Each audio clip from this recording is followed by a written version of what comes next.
Bibbity boop. We are banding our blades today, and we're in session 12, which means we're gonna do our secondary mission back at camp and campaign phase and free play, and hopefully meet some fun folks and develop some stories and talk about some fun stuff. I'd love to see uh we haven't seen Shimya like on camera in a moment, so that might be fun to look at. Um, Maybe also setting up some stuff for Silver later on. But for now, let's talk about the secondary. Let me pull that up. So Commander selected Operation Flying Wing is our secondary. Um, we learned that Render is not actually pursuing the Legion into Duresh Forest directly with the main brunt of his forces. He's actually trying to go through the plains. If you look on the campaign map between like the lake and the forest that you're in, there's a sort of like open cavity of plain lands. And so he's going to take advantage of that and try and outpace the Legion to set up a pincer attack while you guys are trying to use the forest to slow down your pursuers. However, just because he's committed the main brunt of his forces to that end does not mean he's going to stop harassing the Legion. So he deployed a minimal group into Duresh Forest, a little south and west. Vanna White, yes, a little south and west of the Legion's position. Uh, and it was discovered probably by either ranging scouts or the Horned One. And you're tasked with destroying it and taking their supplies for yourself. Um, Oh no, Anyatin. Anyatin learned the location of the camp. Look at me. Thank you, past Kevin, for making notes of this. Even Black Knight. Oh God, even Black Oak Knights. We're gonna get through this campaign. I'm still going to be calling them Black Knight Oats. Um, Even Black Oak Knights need to eat and sleep, and because they are human, and so they probably have juicy supplies in their little layaway camp that might be better used if they belong to the Legion. So assault the camp, wipe out any defenses, return with supplies before they can call in reinforcements. The Marshal deployed the Star Vipers and our Sniper Gray Stalking route to achieve that end. So we look to the Marshal to assemble this engagement roll. Pull that up. Marshall, is everyone going on the mission Oath Sworn to the Legion? Yes. All right, you start with one die. Uh, is the commander going to spend one intel to give you foresighted info? Commander, are you going to spend one intel to give them foresighted info? I don't think so. I will let you know that in case you need a reminder, the Horned One, her trait is going to come into play because we've done two primary missions. So you'll be getting one intel from her at the end of this. Then yeah, let's spend the one. Awesome. Go ahead and mark that off. So you're at two die. Is everyone on the mission a specialist or soldier? I don't remember who we sent. I don't think we sent the soldiers. You did. This is the Star Vipers. We did. Okay, then yes. Awesome. So you're at three die. Does any soldier distrust leadership or not fear them enough to obey orders on the battlefield? No, that's only a concern if Zaya is on a mission with Ritter. That's right. And our required specialist equipment not on the mission. This is an assault mission, so sniper is one of the ones that fulfills that requirement, so you're good there. This is an assault mission, however, keeping in that mind. So, did the quartermaster equip the soldiers with black shot? Yes. Awesome. Go ahead and mark that off if you'd like. Marshall, you're up to four die. And is any soldier starting this mission wounded? Checking over Gray Stocking. That's no. And I don't think any of our soldiers are wounded. I don't think so. Well, that is a clean slate across the board. So you do not get a malice there. However, special rules of Duresh Forest say that if you do not have a scout on the mission, they do take -1 to the engagement roll. So you are down to 3 die. But if you would go ahead and I think that's accurate to, I think that accounts for everything. Mhm. So yeah, go ahead and give me a 3 die secondary mission engagement roll, please. Awesome, actually. That's incredible. I was coming into the session like if they roll a 3 or under on this, it's gonna get real hairy and real interesting. So a 6 is fantastic. Gray Stalking Root suffers level 1 harm. I assume Gray, you are probably leading this operation. So feel free to narrate a little bit. Like, how does this harm happen? The opposition, like I said, it's going to be Black Oak Knights and probably some Gaunt with them. You remember those, the heavily armored shamblers. But how does the soldier's expertise, not that we need to interpret the role as like the third die being like, oh, well, it's the soldiers that brought it over the top. But if you want to add that in, feel free, of course. But just give us like the highlight reel of how you think this mission goes down. I think the place where Gray goes wrong is they're scoping out and lining up shots as per usual, and does not see in time one of the gaunts coming up, on the side. Tries to like switch, take a close shot, clangs, and there's a bit of a scuffle before one of the soldiers swoops in and helps out. I'm gonna ask for more specifics. Which soldier do you think, saves your bacon? You got Yeah. Kole, Farian, Zaya, and then we have the other two, the new ones. Nassim and Azure Soaring Wind are the two veterans from Edinmark Fields that just got reunited with the Legion. We don't know a whole lot about them yet. Yeah, let's do Nassim. Nassim, awesome. Yeah. Steady but unremarkable. Rock on. So yeah, Nassim saves your bacon, but you guys, uh, somebody's played Farian and Zaya, right? Who's played Farian and Zaya? I think Jazzy and I have both played Zaya. I played Farian once. Ben M, give me a little like bit of like how do we see Farian's veterancy and expertise like come into play, and Jazzy or Ben take up a little bit of Zaya and contribute to the destruction and routing and acquiring supplies from this camp. Just throw in any kind of details you like, bringing the scene to life. Yeah, I think it's fairly clear how Farian has grown, because where he would have charged in to try and make a show of it, now he still wants to make a show of it. He still maybe adds a little more flair than necessary in the middle of this grimy assault, but takes a minute first actually consults his team, and second doesn't just charge blindly, comes up with a bit of a plan first. Not a great plan, but a plan nonetheless. Since I was Zaya last, Jazzy, do you want to take first crack?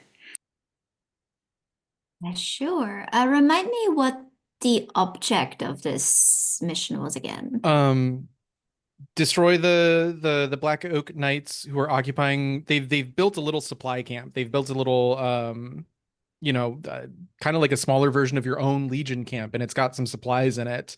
And the idea is just to kill them, take their shit. Mhm. Pretty straightforward. Yeah. I think we see, we sort of open the scene on like really thick gray smoke after an explosion, like a fire arrow went off, or maybe black shot even, if there were some undead in the vicinity. Um, and I think we almost get like this, like this jittery shot of the camera as it's trying to find the Legion from the perspective of one of those Black Oak Knights, like all disoriented, and is trying to like figure out where the enemy is. And I think we then sort of swoop the corner to Zaya, who's standing there holding up her hand and is just timing it perfectly. She's doing that Osgiliath thing where Faramir is like letting them sort of pass all of them in this ruin, and she's just holding up her hand, and we maybe see I think we probably see like Azure Soaring Wind kind of like almost breaking, like going too early.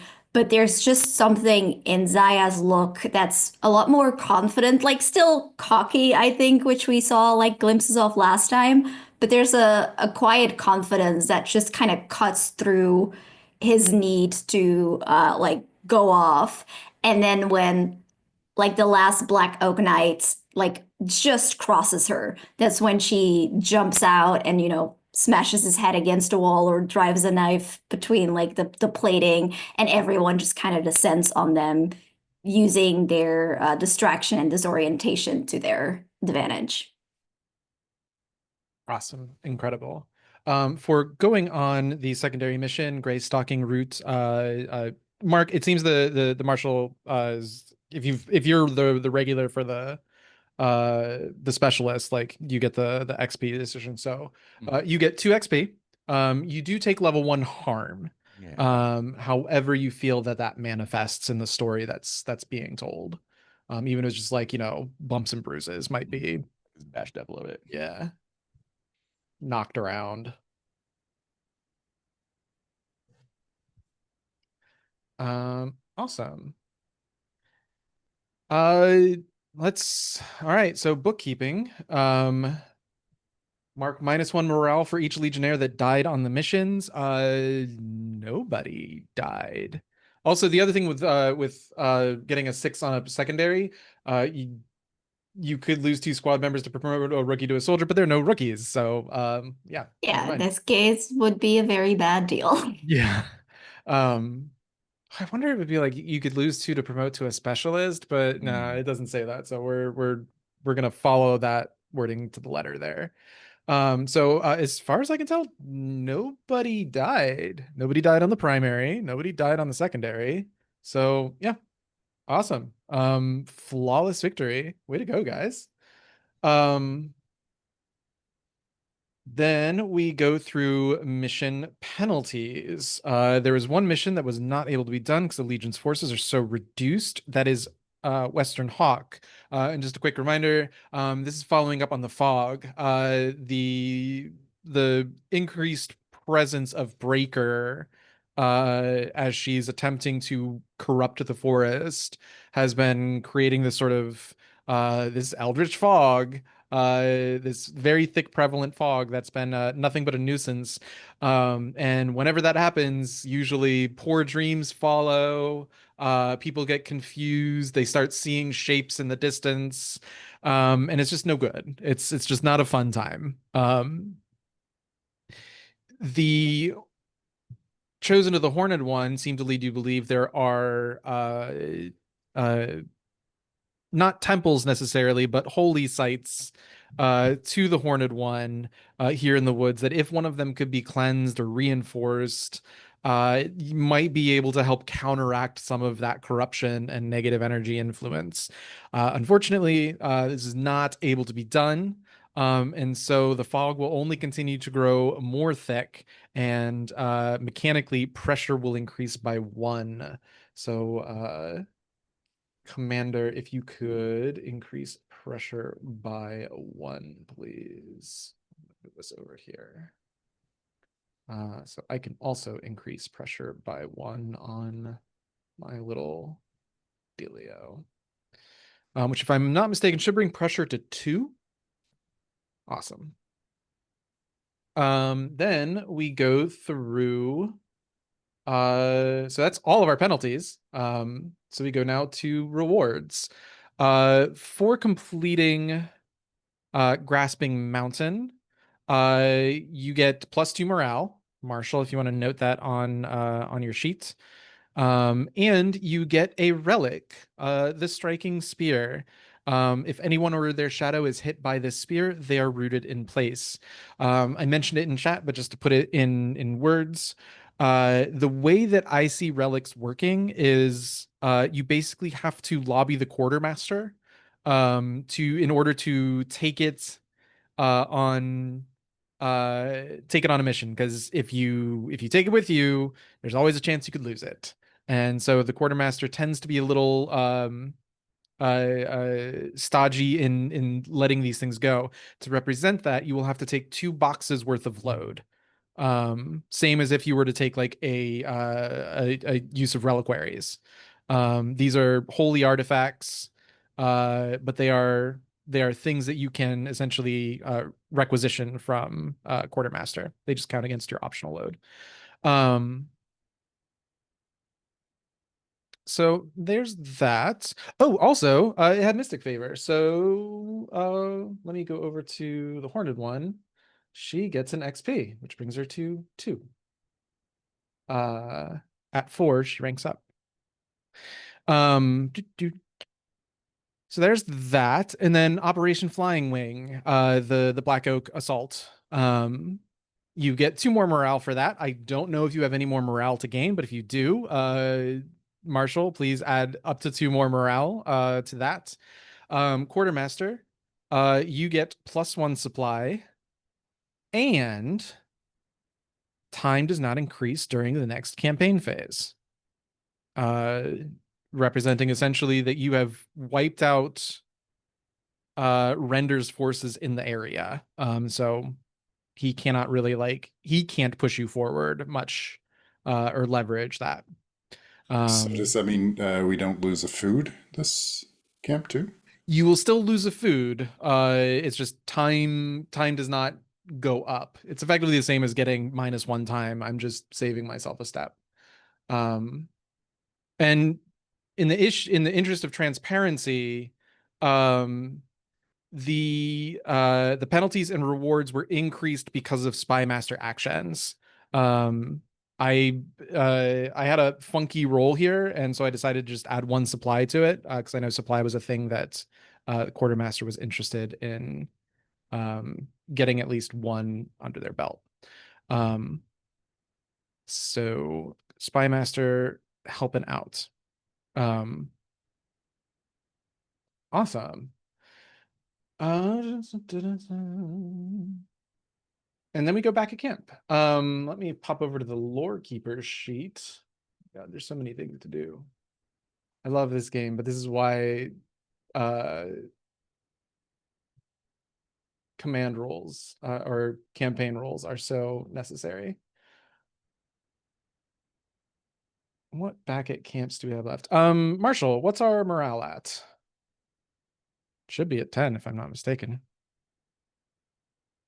Well, there were so many clicks to get to an unmute. Yes, we are at morale 10 currently. Awesome. So at high morale, we're running out of high morale back at camp scenes.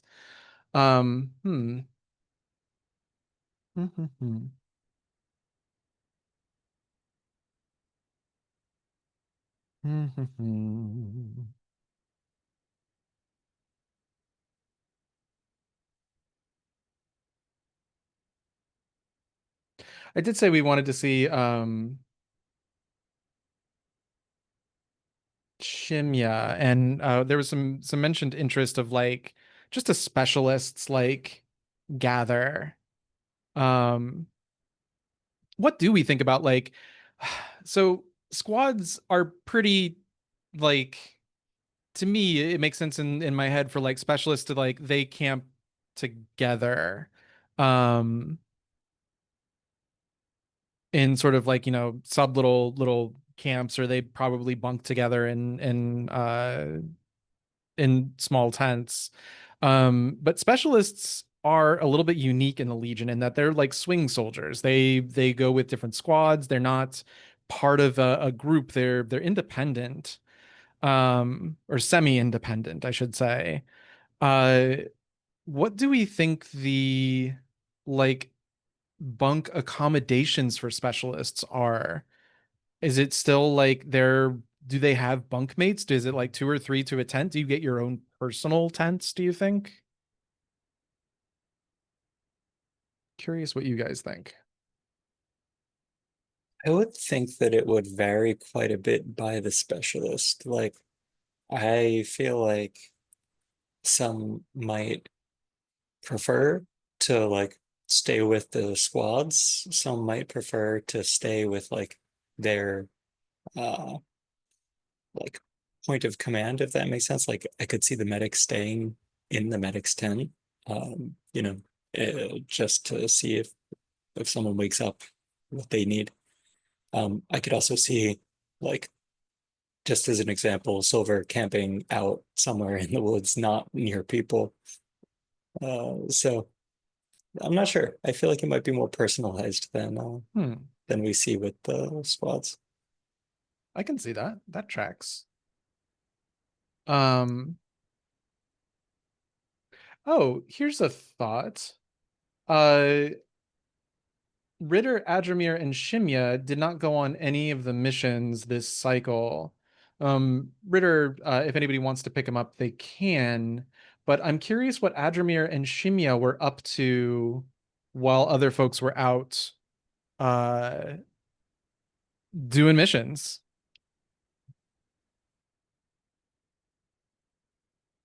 It's a good question.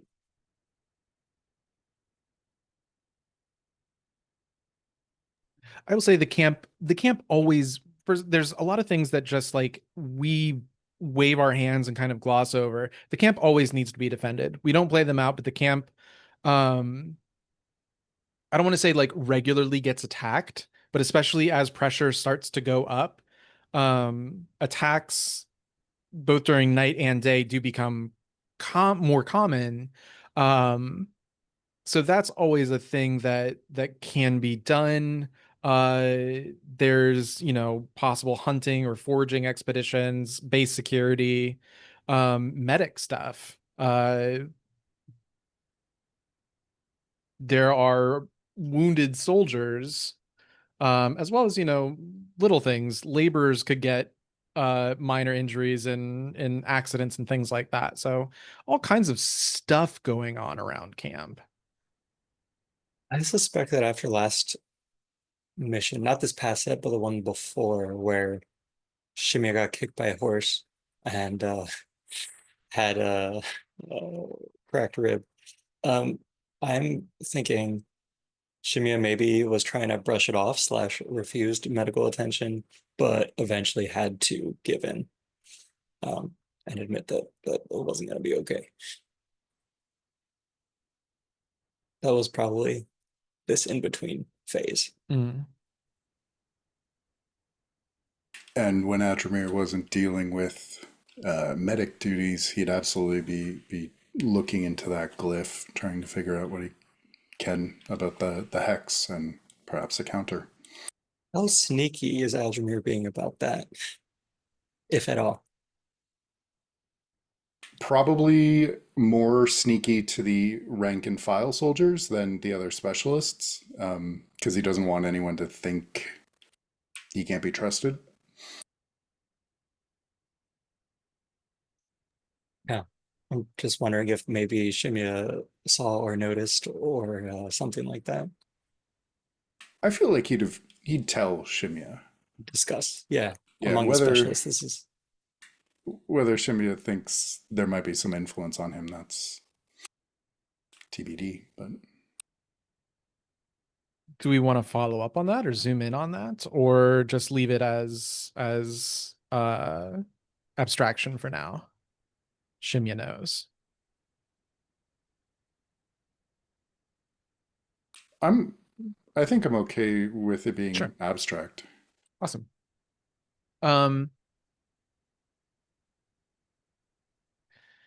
So you want to know more about these glyphs? What's your research? Adrimir's research. I think it's 2. It is 2.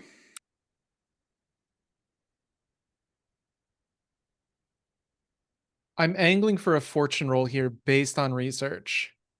I think I'm fine with 2 die.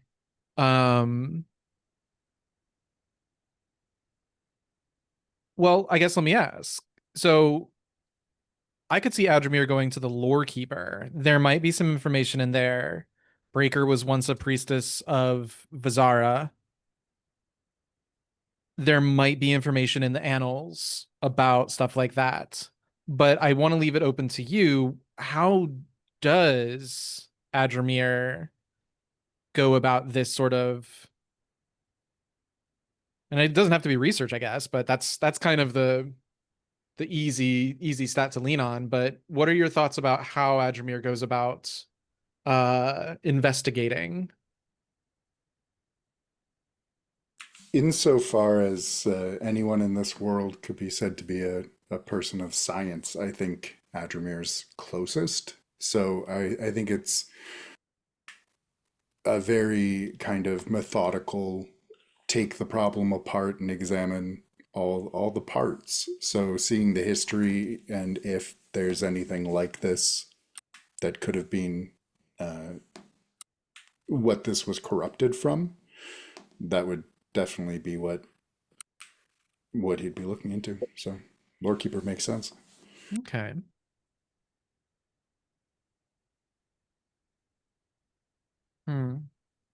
Let's start with a fortune roll. Yeah. On a 1 to 3, you'll get basic information. On a 4 to, I'll let you like ask a question. And I'll see if I can give you some vague information. On a 4 to 5, you'll get we'll start a conversation about like what this could possibly mean. And on a 6, I might ask you what you think this means, or we might be able to turn this into an advantage of some kind. I feel like I should be more specific, but brain juices aren't really flowing yet. I guess what is a question that you have about the glyph? Like, is it just basically what does it do? Um, or where is a direction that we can go with this? I think Adrimir might be operating under the assumption that because Breaker is corrupted, there's nothing about her that isn't like a twisted form of what she was. So if they can figure out what this used to be, maybe there's a way to, if not counter it or reverse it, maybe just protect from it. Oh, and we're seeing like it in this case is meaning like hexes Yeah, or yeah. The magic that is now doing this to people, what did it used to be? interesting. I almost wonder if this is like edging into quartermaster long-term project stuff. Um, because I could see something like special armor against hexes coming out against this. But that feels like if you're going to do that level of research, I almost feel like then we're moving into like you need a dedicated like science team. You don't even have any alchemists in the camp currently.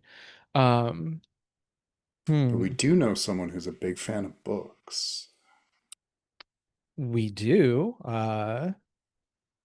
And technically the Dame might still be at like palling along with the Legion after you guys rescued her. She kind of lives in a quantum state, but she could theoretically be there. Um, okay.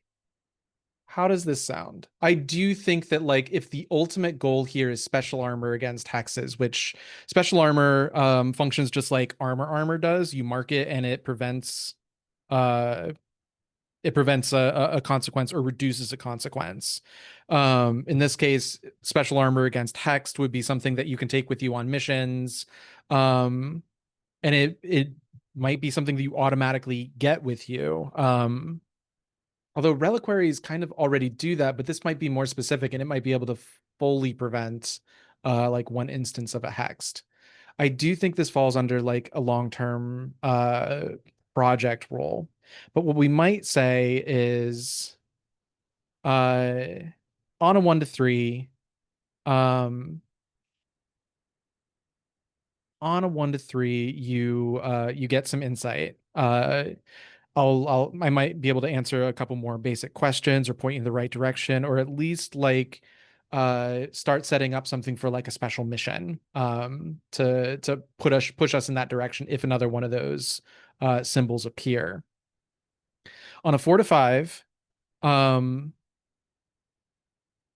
I will say that the quartermaster can get an additional die on a roll to acquire an alchemist. Dame Bella Bockler, if you go out to her, and she's probably, I'm going to say she's probably working with the lore keeper, because, you know, books. And we can like work towards that process. And an alchemical or an alchemist will help you uh, get that done. On a 6, we'll go ahead and start the long-term project, and I will go ahead and mark a tick on it on top of the 4 to 5 benefit. And it might be it's probably going to be a 6 clock to develop anti-hex armor, anti-hex special armor. But without an alchemist, it's going to be difficult to continue any further progress. There is a limit to what you can do, especially when things like relating to corruption and stuff like that. Does that all sound fair and fun and juicy? Does to me, yeah. Awesome. Give me a 2 die fortune roll then, based off of Adrimir's research. I have no idea if any of this is balanced. We're just gonna roll with it. Got a 5. Awesome.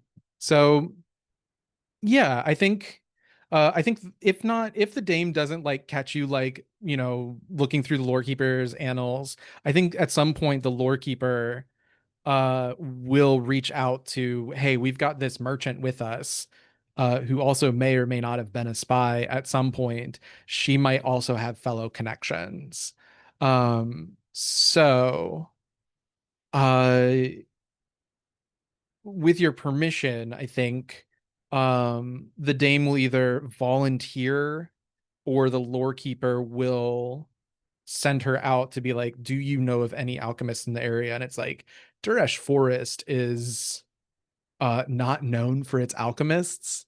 But when you're ready to pursue this farther, you're going to need professional help that goes beyond, like, yes, I can show you other examples of this sigil occurring. It is tied to Vazrada, the Barton goddess of storms. And it does seem to be changed and manipulated in some way, like all things with Breaker. But in order to start running the tests and the science of uh, developing a counter hex, you're going to need professional help. And professional help in this case means alchemists. So at a certain point, you know, this might be days or you know, this might be like days of research. And on the third day, the Dame comes to you and says, listen, I'm gonna go see if I can find we need real professional help here. Makes sense. Awesome. So make a note on your quartermaster sheet that you have +1 die to your next acquire assets roll. If it is you, or the next acquire assets roll to gain an alchemist specifically. Awesome. That wasn't exactly our back at camp scene. In the meantime, also going on around at camp, I think maybe we'll actually like pick up there. And I need an aide de camp or something. I think we see Adrimir the Dame there in the lore keeper's tent in Umber Waiting Nettles tent with annals like poring over books and stuff. And I think you overhear from outside.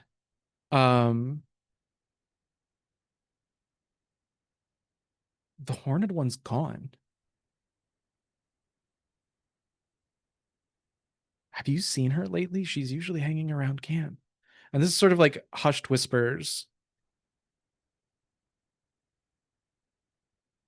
I haven't seen her in about 48 hours. She usually doesn't, she's usually not gone for this long.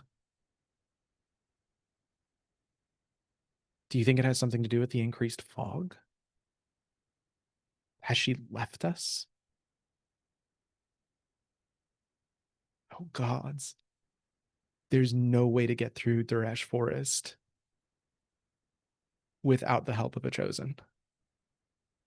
We could be stuck here.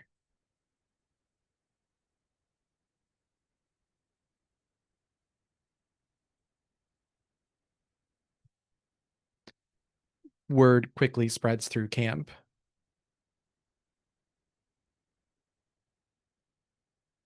Silver,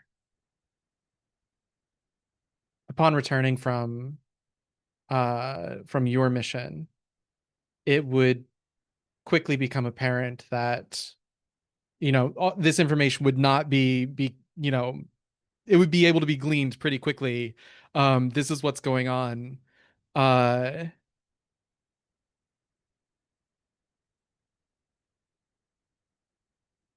Chosen of the Horned One hasn't been seen in a few days now, and people are beginning to worry. Voyus, you were on that mission as well.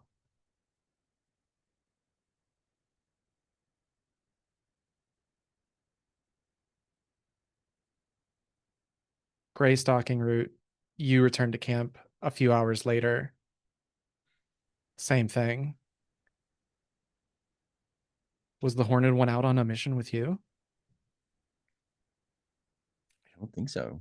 She wasn't.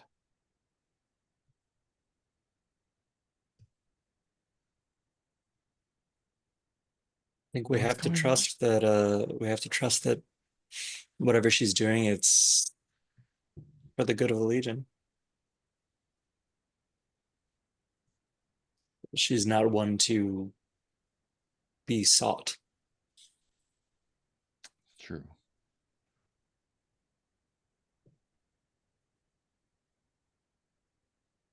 The Panyar, silver, gray, any others you might want to pick up as well. If you've played a Panyar, that Panyar might specifically know that there's something odd going on in the forest, and it's not just the fog.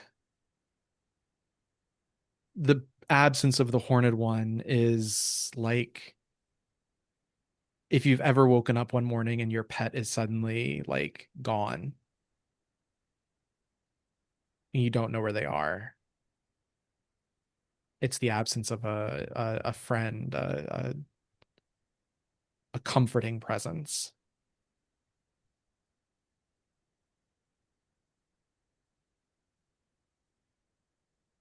For anyone who's played a Panyar, what are the signs that point north?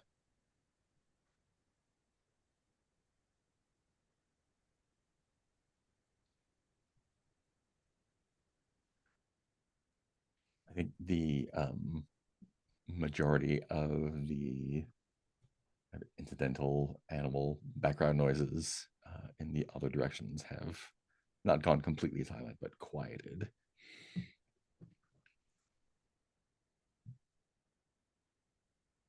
I think there is, or there was rather, an old religious custom to Nyx, which obviously is no longer observed, given that the moon is no longer divine, has been broken. But I think much like how how, like you can feel sea currents. I think you can feel like this autumn wind pick up. I don't think that others, I feel like maybe it's like just a Panyar thing because they're so accustomed to this forest or like to the forest and to this custom and like when around this time it picks up. And I think it was believed that this was a divine message that would, like a sort of omen. Like it would tell you what the year would be. It would tell you where the best hunting grounds would be, or where it would be safe to move in this magical, ever-changing forest that the Panyars live in. It would kind of be like a guide, like a spirit guide almost. And I think that wind has picked up and it's flowing north. Crimson in particular notices that the flocks of bats that seasonally migrate as the weather grows colder are not migrating in their usual direction, but rather go further north, even though it's colder.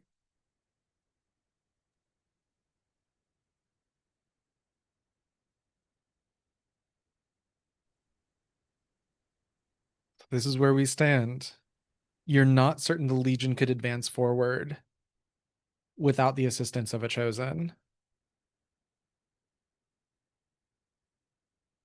She might not have gone far. It seems like she's still close if there are signs pointing that direction.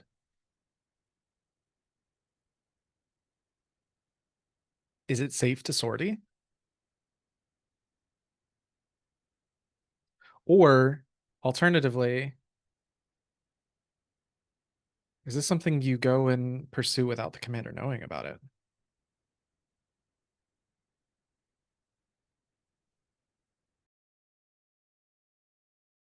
I think I think Gray, you will either already be awake or be woken up by Silver's presence, like dead of the night, in whatever sleeping arrangement you have, sort of like leaning over you with that head tilt that she has, and she will simply say, "We have to go." Of course. Do you feel it too? It calls Yeah. us.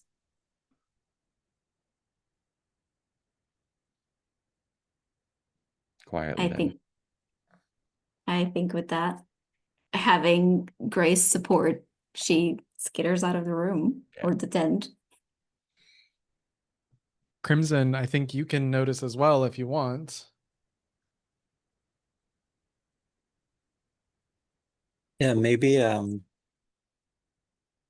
Crimson wasn't approached, I think, by an officer, but is out sort of just watching as the bats gather uh, under the thick overgrowth of the trees, um, and watches as they fly.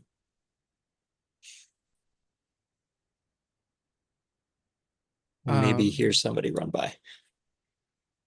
Do we Do do you like that movie thing where we like pass and we don't say anything, but there's just like this meaningful look where we just slow down a little bit, look at you in a very clear, like, we're not going to say anything, so there's plausible deniability, but we're obviously up to something and you can follow.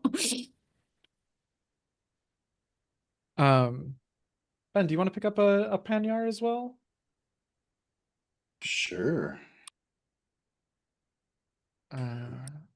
We've got Orange Tumbling, we've got Azure Soaring Wind, Yeah, Azure Soaring Wind hasn't been played by anybody yet. and Scarlet Charging Hunt, I think. Oh, and Crimson Reaching Flowers. Oh, we have quite a few. I will take Azure Soaring Wind then. Bird Boy. Good news is back at camp scene. I don't expect any rolls to happen, but do we want to introduce Azure Soaring Wind because we haven't seen him on screen yet. But he was a what we know about him is that he was a veteran of the Legion at Edinmark Fields. Veteran, of course, being relative terms. I don't know if he's like old, um but he was an experienced soldier when Edinmark Fields happened, and he and Nassim are the only survivors of their squad. And they've been fighting separated from the Legion for months before managing to get reunited. Uh, but other than that,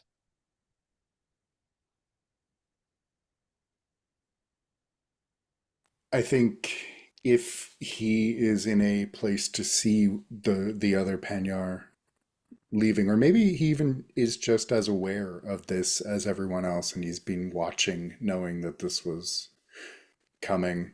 There is some reluctance to follow because it would mean leaving Nassim, but I think he could justify it by this, in a way, could be protecting Nassim, and so he'll slip away, probably not announce himself to the others until he just is there.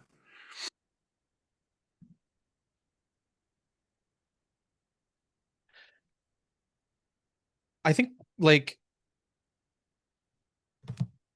yeah, everybody just give me a little montage of like not quite Lord of the Rings like days past travel sequence. I think this all happens over the matter of um a few hours.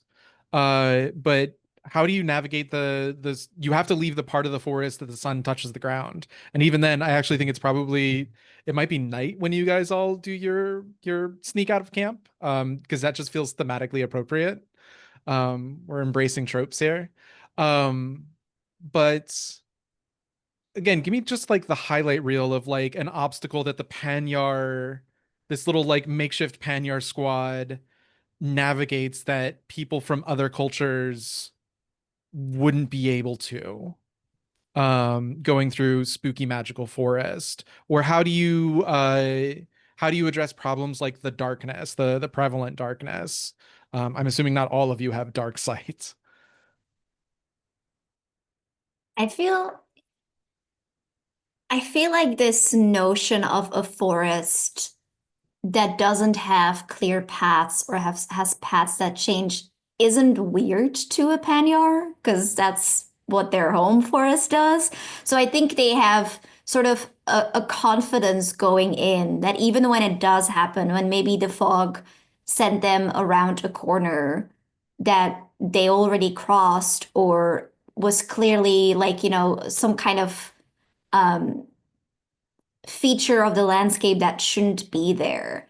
I think the other members of like other cultures would have started panicking and would have started, kind of losing their cool because a forest isn't supposed to do that. You're supposed to make a way, and now they've lost the path. And what are you going to do?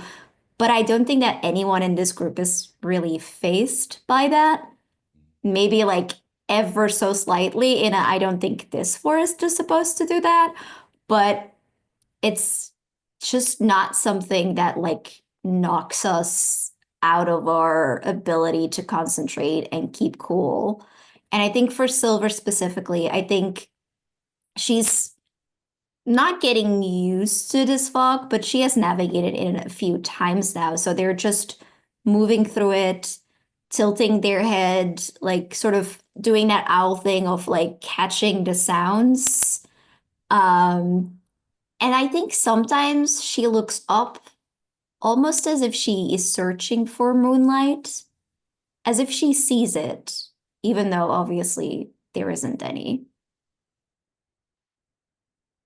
And I think there's an aspect of kind of like you said, like not relying on sight as much, like navigating by sound, by touch. The trees are close enough, by smell even. That when we can't rely on what we can see, if we can't see anything, there's still, yeah, there's still a way forward.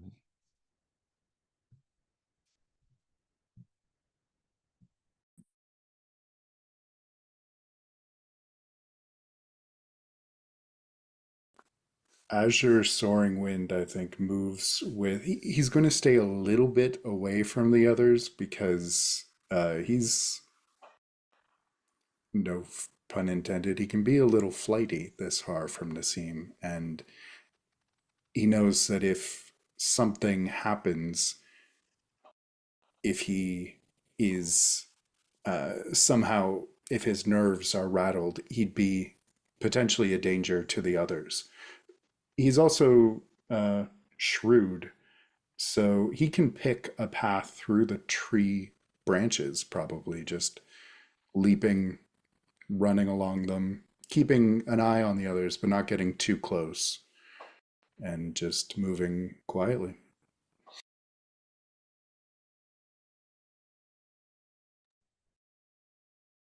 I think similarly, Crimson isn't necessarily lagging behind, but is, I think, avoiding the gnarled roots and grasping wildlife by moving between the trees. So last little storytelling bit. As you are climbing over rocks, navigating trees, and I think dodging moonlight, somehow instinctively you all know that the moon is your enemy. And if the moonlight touches your skin, you don't know what's going to happen. It's just not going to be good. It's like searchlights, um, passing through the night. And we just see you dodging through little silver god rays. But as you go, I'd like each of you to pick one of your three names. Panyar names, quick reminder, have three parts. The first name, your color name, is given to you when you're born. Um, or is given to you, sorry, I should say it's given to you by a mother.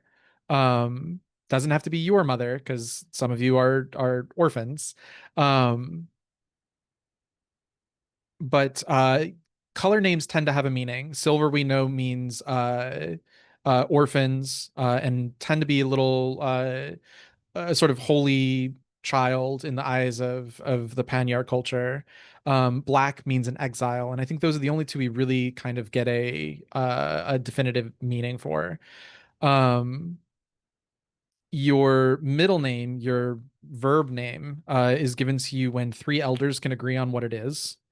And your third name is given to you when you perform a deed in Panyar folklore. Um, we don't have any example stories of what those are, but your deed name can change throughout your life if you do multiple different deeds from these tales of Panyar past. I'd love to pick one of your names. Love for you to pick one of your names and tell us how you got it. And if it's relevant to the scene at hand, feel free to tie it in. But if not, it's just something that lingers on your mind as you go careening through the forest.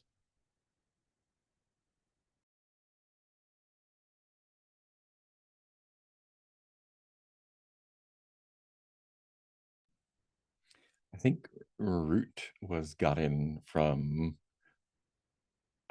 like patience, being like set out to wait for, out hunting, like waiting for a particular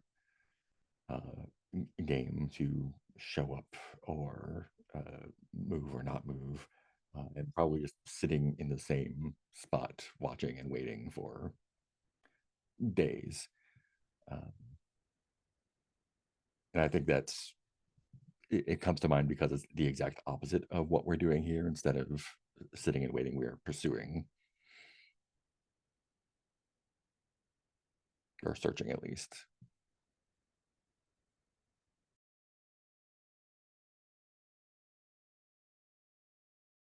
I'm going to uh, say that soaring is from this. He can't fly truly, but he does have a certain grace when moving above ground that marked him even as a child. He liked to be off the ground, trees, high structures, and I don't know if parkour would be a good descriptor, but he has always enjoyed the challenge of finding new ways through places.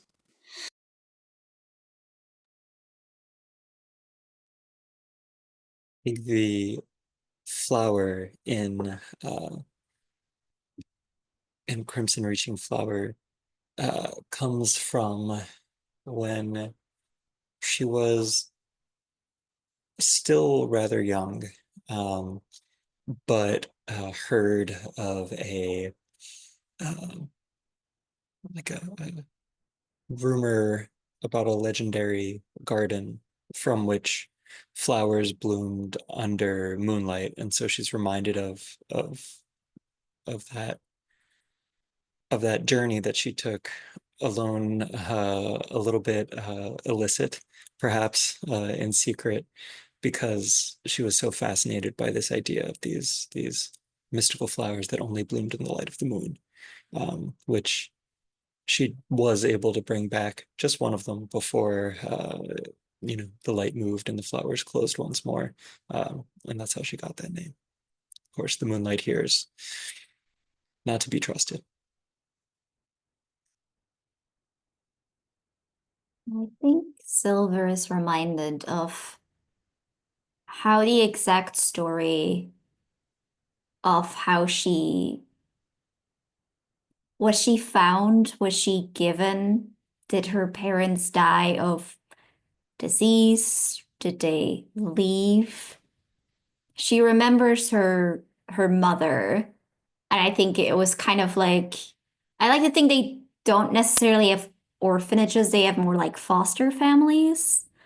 So I think they just have like these families that will take in the Silvers, the orphans. And usually there's no real shame around like telling how it happened. So it was always a strange thing in this small community that nobody wanted to tell Silver what happened. That all she remembers is like one night muffled through like a wooden construction to these ancient ruins that are in the forest that keep them safe. She hears a conversation that they can't, that she should never know, that they can't tell her, that some secrets are better kept because what good would it do? She's just a child. She can't do anything about it. And if more people would know, then they might not want to keep her here. And so she stopped asking. But I think she looks up now, sort of maybe, taking a step back into the shadows to avoid that moonlight. And she never stopped wondering what happened. Why wouldn't they tell her? At some point, you all realize you're passing through what was once a city. For over a mile now, you've occasionally seen stone archways that were once doorways. Uh, you pass over a mosaic that has been mostly overtaken by foliage. Um, you see a tree that was scrimshawed at one point into like a statue that was carved out of a tree itself. The plinth is the base of its own trunk. Um, and these things have been ruined, corrupted over, well, probably actually more recently. Um, but towards the middle of, or at least what you assume to be the middle of this city, you see uh, a little girl. Um, well, she's probably about 17, 18 years old, wearing,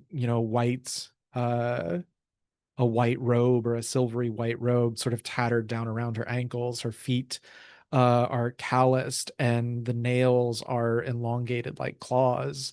The horned one is sitting sort of with her upper body, her head nestled in her hands. Um, Silver, how do you know this was once a temple to Nyx, goddess of the moon?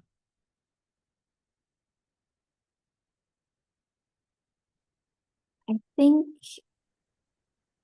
they're still discolored, but still there. I think silver accents, and we see like carvings of what is clearly tracking like some kind of celestial um like collection of bodies and like a constellation almost, but one that none of us have ever actually seen.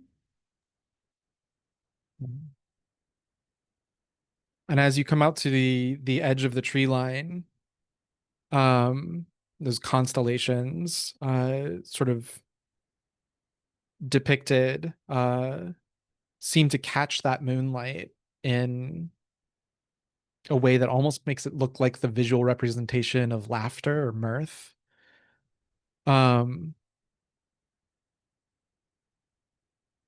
the Horned One seems to be in prayer or communion, but this is where we zoom in, and here I turn it over to you. What do you all want to do here? Or let's just have the scene, the conversation. The Horned One seems to be tranquil for now.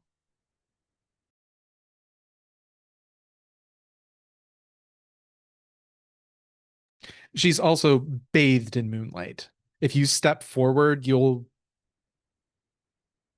be in the bright eye of the broken moon.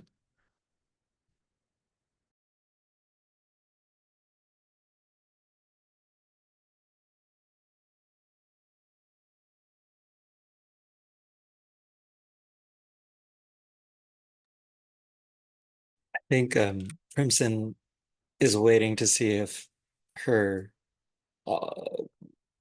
commanding officers uh take a step. She's never spoken to the Horned One and is in awe and a little terrified.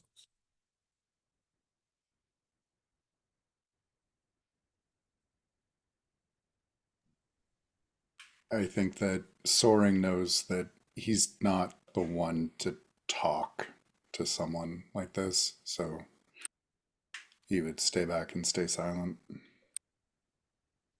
Yeah, same. Gray stalking root.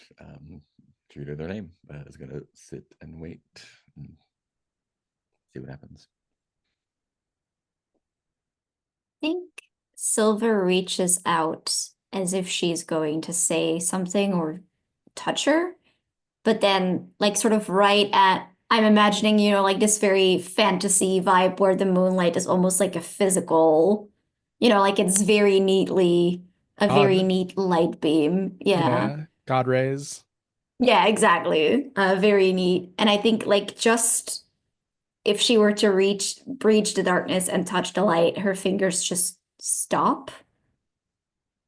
Not trembling, not necessarily in fear, but almost as if she's waiting for the moon to come to her, almost like leaning in for a kiss and letting the other person come to you for that last inch.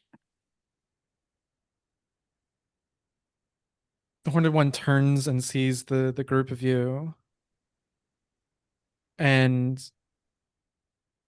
as she turns, you can see that like her skin has begun to burn on on her flesh is just beginning to burn, like sunburn just beginning to spread across her body, and she's been weeping.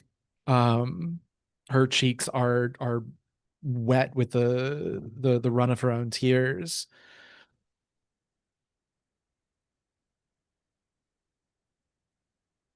Oh, my children, it's so terrible. What has happened here?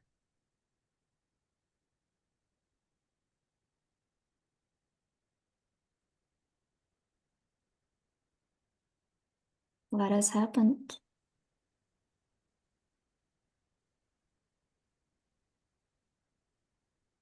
The moon. Look. She's dead. Or something worse. Have you not felt it?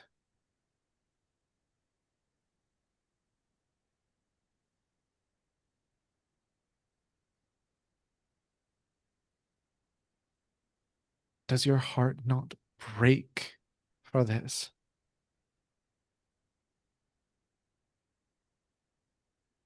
I think Silver tilts her head too much, like her neck is broken, and stares at the Horned One for a moment, and then she will ask, does the moon dream of you too?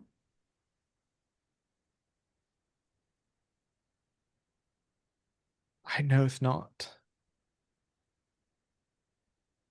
what the broken dream of, if not destruction and conquest and corruption. Dost thou dream?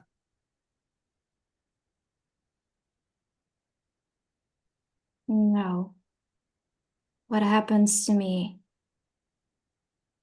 It's not my dream. That would imply it is mine to control and mine to have.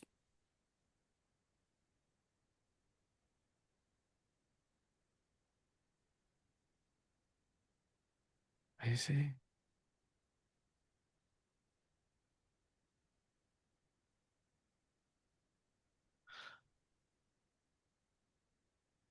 I think at that, Soaring might speak up for probably the first time since this whole started and say, I dream. What is't thou dream stuff? Tell me thy dreams. Nightmares. Friends falling. Blood. When you Breaking. say blood, all of the leaves in the area, this fall foliage, turn like, even though it's the middle of the night, it's almost as if somebody turns up the saturation and the red, like every single one of them is this like blood red, and you realize you're standing in a sea of blood red leaves. I don't think there's any surprise or reaction from Soaring. This is where he lives.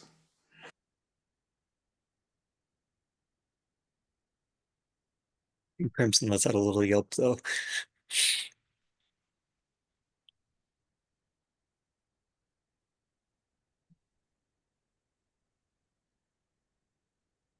I want nothing more than to run, to hide, to fight tooth and claw until there's nothing left of me. I'm tired of silence. I want to sink my teeth into something. I want to burn. I want to feel pain and love and hate. My fingers itch like new claws coming in. My skin wants to slough off my body. I want to transform into something new. And as she says that, like two giant gossamer wings begin to unfurl from her back, but not in like a clean way. You can hear bones snapping and like wet effluvia like drips off of them on the ground around her and like sort of sizzles as it touches the stones.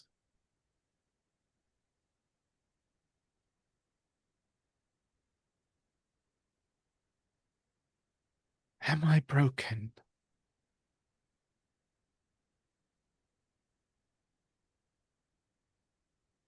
No, she might be breaking.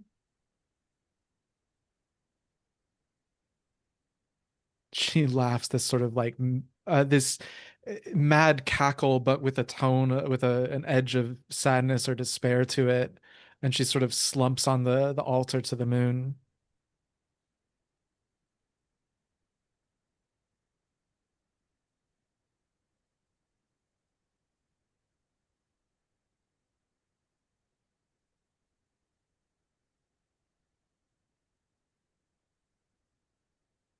I don't know whether I want to fight or to die, and I'm not sure that I still have a choice. But you all still have a choice. You can run, you can flee, you can go hide deeper into the forest. They'll never catch you. My children, you are all so agile, so smart. They will catch us eventually.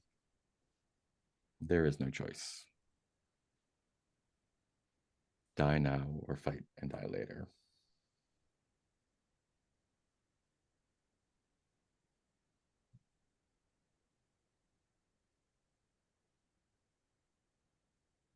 Is that your will then?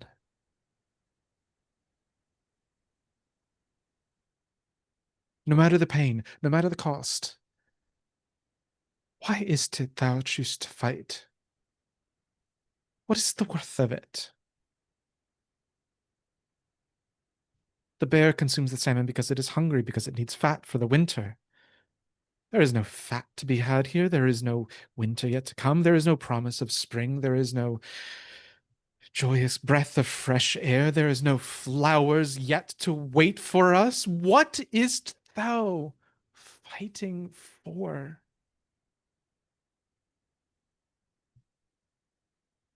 Nassim, If not a brighter tomorrow, then each other.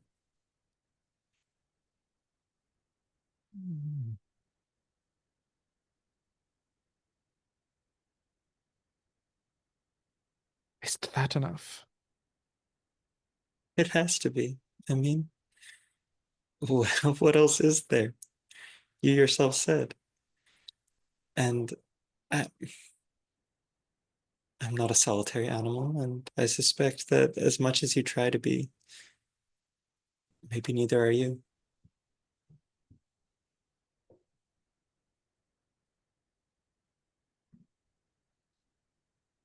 And what if then others are slain? She then looks we to the avenge them. she looks up to the moon. Canst thou avenge the moon?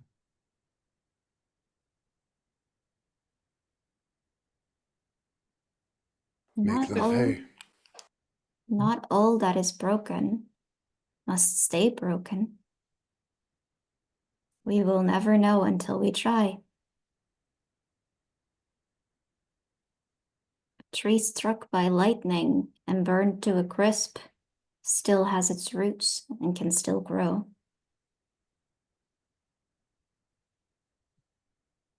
A single ember in a forest still waiting to spark a fire once again.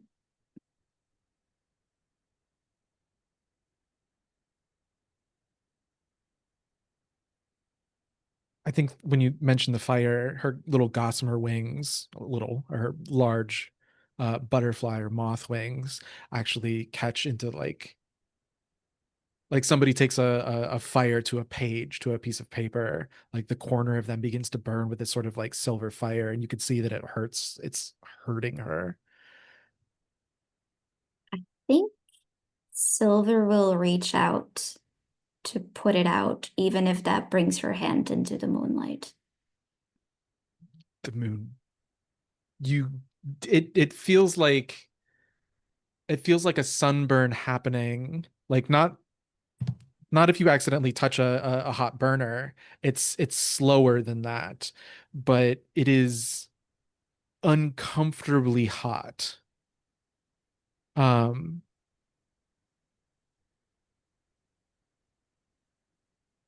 but you're able to put the fire out.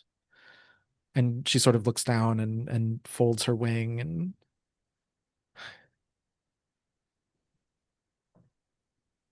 And I think Silver will keep her hand there, even though I imagine that you know, maybe like dramatic smoke almost, or like what have you, or like the skin is like growing red and starting to blister as we like look at her. And she's clearly in pain, like she can feel this, but I think she keeps her hand there and reaches out for the Horned One to take it and come out of the moonlight.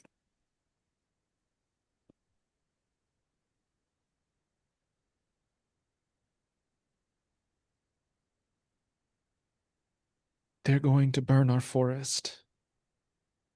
They're going to burn our home. They're going to burn Panya to the ground, and there's nothing that you or I or any one of us here can do to stop it. Will you still fight then?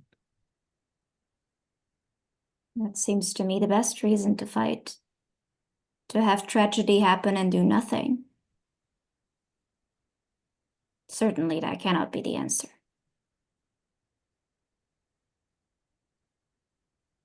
Very well. Are you so resolved? And she looks at each of you in turn.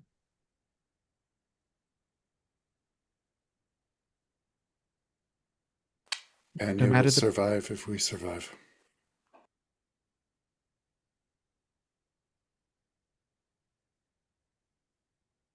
then you are all my trusted. From this night forth, no pain will stop you. I'd like to add, each of you, I'd like to add to the character that you're playing, add a note to their sheet that just says, the trusted.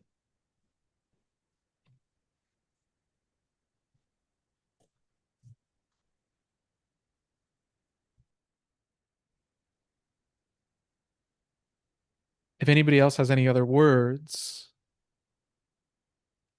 I think whether this night was a dream or whether you remember walking back to camp is something that you can decide back for yourselves.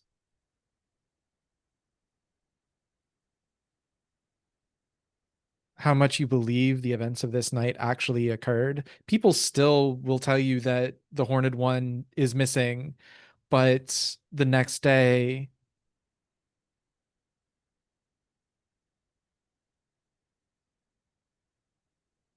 she will show up and give the commander some intelligence, because that is what she does.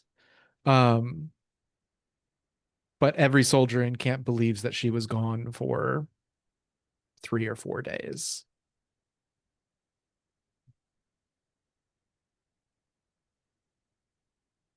And with that, let's come back at 5 after the hour. Does that sound good? All right, see you then. All right, and we're bibbity back. So that was our back at camp scene. Strange as it was. Am I correct? Are those all 3 missions available here? Just checking something really quickly. Oh, yeah, I am. Okay, cool. Thanks, past Kevin. You're right. I was just checking the available mission types here in Duresh Forest. Let's go through the campaign phase. So time and pressure. So time passes, time and pressure both increase by 1. However, because of your reward, time does not increase. However, pressure does, which I believe brings us to 3. That's great. Oh boy. Quartermaster must spend 1 food to feed the Legion, or the Legion loses 2 morale. Already done. Alrighty. We do not have a lore keeper to tell tales of the Legion, and that brings us to campaign actions. Quartermaster and Spy Master, we look to you. Marshall says we have 10 morale, so you have 2 free campaign actions. Let's talk about what those mean. What are your plans?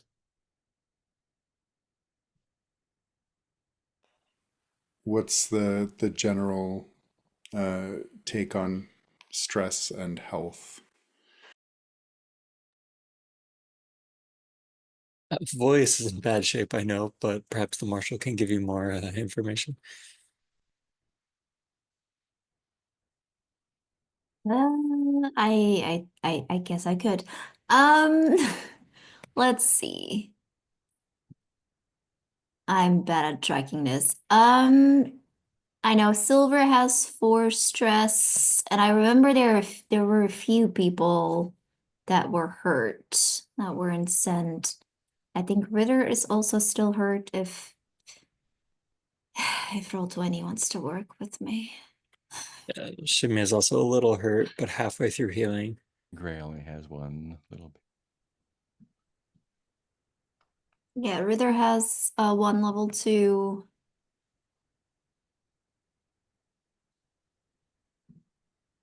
Adrimir has a level 1. It's looking like a healing would get like 3 specialists back to fresh. Yeah. Shimya. Oh, actually 4. Adrimir is exhausted. Ritter has a level 2, but is 1 way through healing it.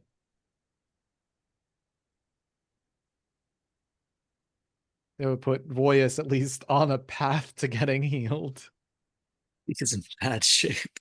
Voyus Uh, got fucked. We currently have the Mercy open, so Voyas could possibly use that. Oh, As for squads, I don't know. I know the Star Vipers are fresh in terms of healing harm, but I don't know about the others. okay. So in that case, I'm thinking Liberty, rest and recuperation, and then spending that supply and gamble on an acquire assets. Only get 1 die for it, but at Do you want best, we do you want Spymaster can help. assistance? Yeah, I was gonna say, do you want assistance acquiring assets? I can send one of my spies to help out. It's plus yeah, 1 die. if we can, that would mean we have the chance of getting another laborer, although it probably unlikely. Yeah, I So that would could be send my wounded spy because it is low risk to go and blackmail. Yeah, they just do it. There's no roll, so Yeah. yeah. then let's do that. So Cool. Let's tackle these one at a time because we got some Right. stuff going on. Let's talk healing. Is there an easy or efficient way to get healing done on the Roll20 interface? I guess go through your played specialist if you know who your main specialist. I'll take care of Ritter. Um, that cleans up Ritter. How it's 1 box It's on each level no, it's just 1 box at all. at all, and you choose where. Yes. Got it. Quartermaster, are you committing the mercy to aiding Voyus? yeah, I think So that makes sense. Voyus gets 2 boxes then. That just adds 1 more box. Yes. So Got either it. you can clear cracked ribs entirely, you can put 2 boxes towards the level 3 arm. You could do 1 on each row if you wanted to. What does the need help thing mean? It means you cannot move or take actions without some form of assistance if that if that harm applies. Okay, I think I'll work on that first. Sure. Um, Also a reminder, the medic can spend uses of doctor to have you ignore wound, but we lost to Jazzy. Ow.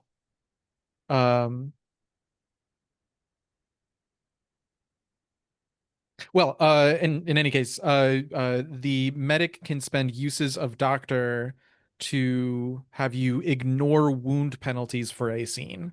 That is what the doctor special ability does. Uh,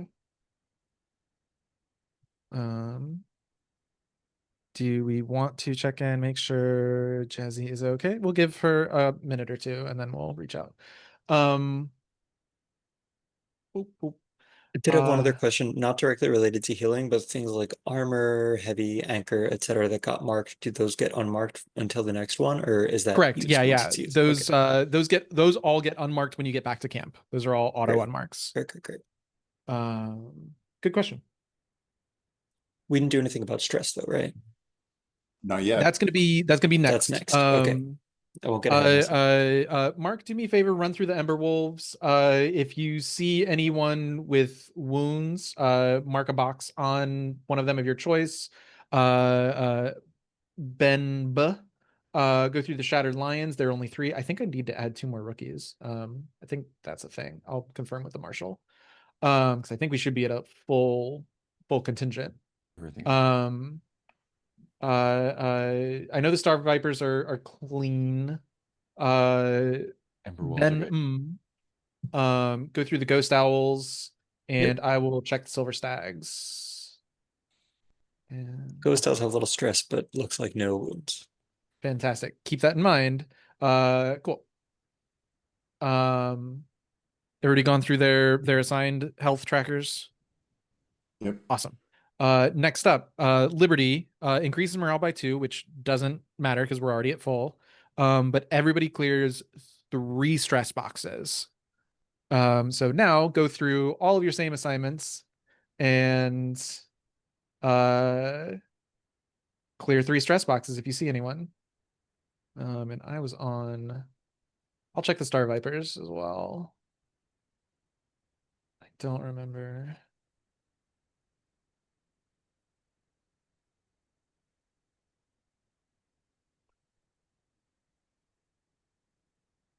And Looks like Jazzy reappeared on roll 20. But I don't know if she that's a disappeared previously. good sign.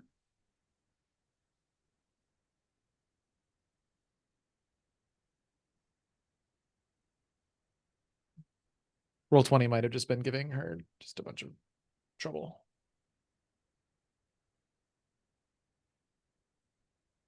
All right.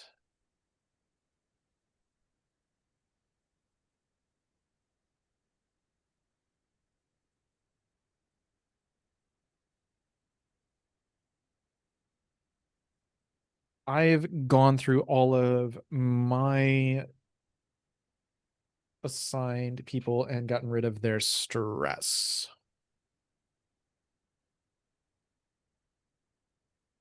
Let me check.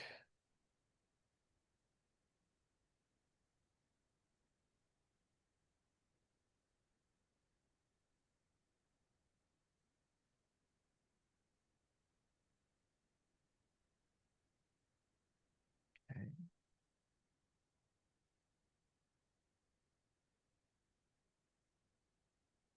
We have a Jazzy. Sorry, roll 20 crashed my laptop. Oh I'm no. back. Welcome back. We just went through and did Quartermaster did a Liberty and a R&R. So if you want to go through Silver Surging Tide, I don't think you have any wounds, but unmarked 3 stress at your leisure. Also any uses of like things like armor, heavy, special abilities, stuff like that. All of that unmarks. Awesome. And that brings us to this acquire assets. So spending 1 supply to acquire assets. Duresh Forest's asset rating is 1. We are sending a wounded spy out to assist, so bring it to 2. What asset are you trying to acquire? We could use any of them, honestly, so I'm not too picky, but ideally another laborer would be good. We could get the farm faster, and Okay. that wouldn't be the worst. Awesome. Yeah, I guess go for it. 2 dice. So you're looking for fine, which is what you need a single 6, I think. Yes. Yep. Okay. All right. I mean, if we get a crit, an alchemist wouldn't be bad either, but just gonna Well, take what we can get. before you haven't rolled yet, right? No, No. that's a different, that's a fortune roll from earlier. Correct. So it says discuss with your GM before rolling what getting a poor result on a fine or exceptional asset might mean. Sometimes it might mean the person is wounded and won't be able to function for another campaign phase two, or perhaps an alchemist has part of their corruption clock filled. So, do you want a laborer? So I am operating under the assumption because it says laborers, siege weapons, and alchemical concoctions are fine quality. Uh-huh. I need to get a 6 to get that. I can't take a. Yes. So the next paragraph it says discuss what you with your GM before rolling what getting a poor result on a fine or exceptional asset might mean. And a labor in this case, at least I'm interpreting that as a labor is a fine asset. So here's what I'll offer. On a 4 to 5, you'll still find a laborer, but they are wounded. They'll need to go through an R&R phase before they are able to come online. Which not going to be this R&R phase that you just did, a next, subsequent R&R phase. Does Right. that sound fair? Sure. Yeah. Cool. Wasn't there also something about a was it like some kind of bonus to if you were trying to recruit an alchemist? An alchemist If specifically, alchemist, yeah. yeah. Okay, got it. But it sounds like a laborer is That's a separate thing. yeah, laborers and alchemists are two different things, yes. Alchemists are in the same category as mercies? Yes. Got it. Yes. Does that sound cool to you though, Ben? If it's a 4 to 5, you'll still find a labor. It's just they're a little messed up. They need some patches. Sounds fine to me. Awesome. Then yeah, go ahead and Roll roll them 2. bones. Ooh, I was not ready for that. Yeah. Oh boy. We should have talked about what a 1 to 3 might mean. We find a laborer, but he's dead.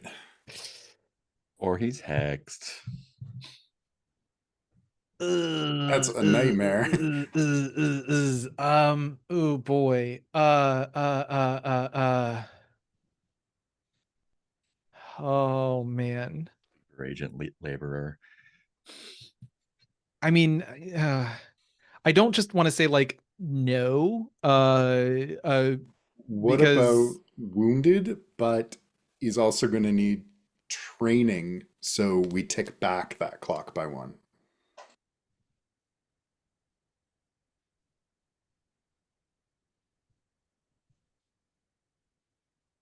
tick the clock back by 1. The mobile carts clock. Right, yeah. So it's effectively two rounds before he's even useful or achieving anything. Sure. Yeah. I'll ride with it. Um yeah, I hadn't ticked up the mobile farm anyways on my interface. How many ticks are you at after you tick back? 3. 3. I was 1 behind.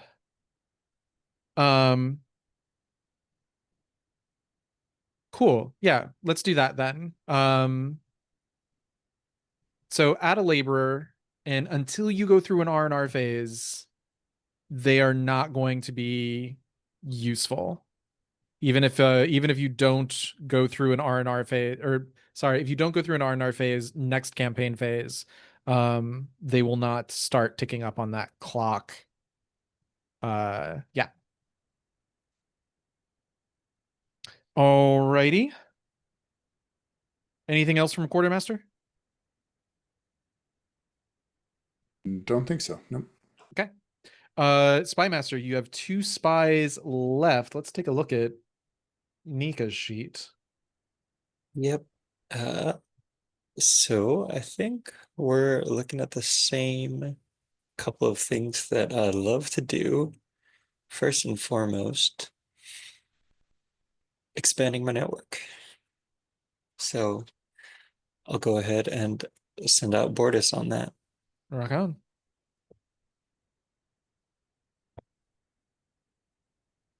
Oof. Wow.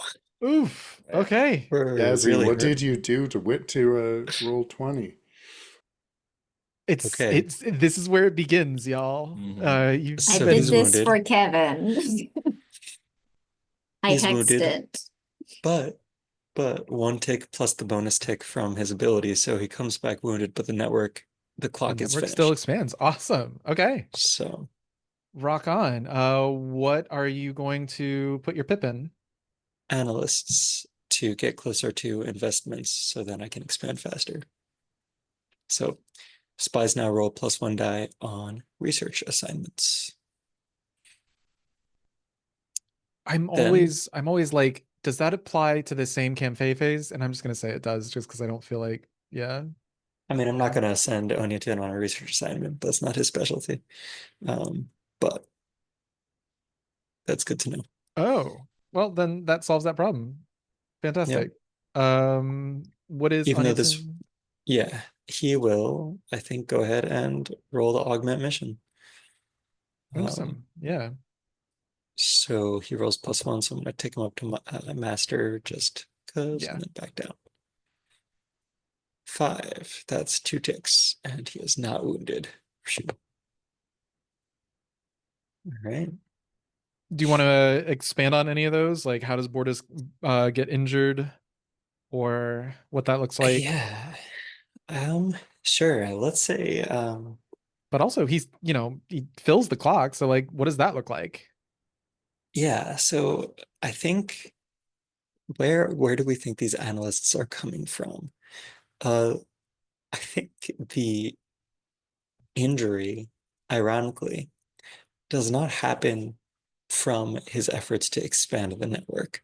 I think he's actually exiting Duresh Forest from the Legion's camp, um, and going down to Westlake, where there's a center of of folks who are tapped into the broader network of what's going on across Aldermark. Um, I think he moves swiftly without problems, but re-entering Duresh Forest, everything is different. It looks nothing like it did when he left, and of course he knew that it would, but it resists mapping out in a way that is his usual way of casing a place. And although Nika tries to leave some kind of trail for him to follow, that's quickly swallowed up as they move deeper and deeper and deeper into the wood. So I think the problem is when he returns after having made contact with the analysts in Westlake, he is briefly lost and has to fight off some I don't know what kind of, I think some zombified birds that were following him. He has to chase them off, and it gets injured in the process. Awesome.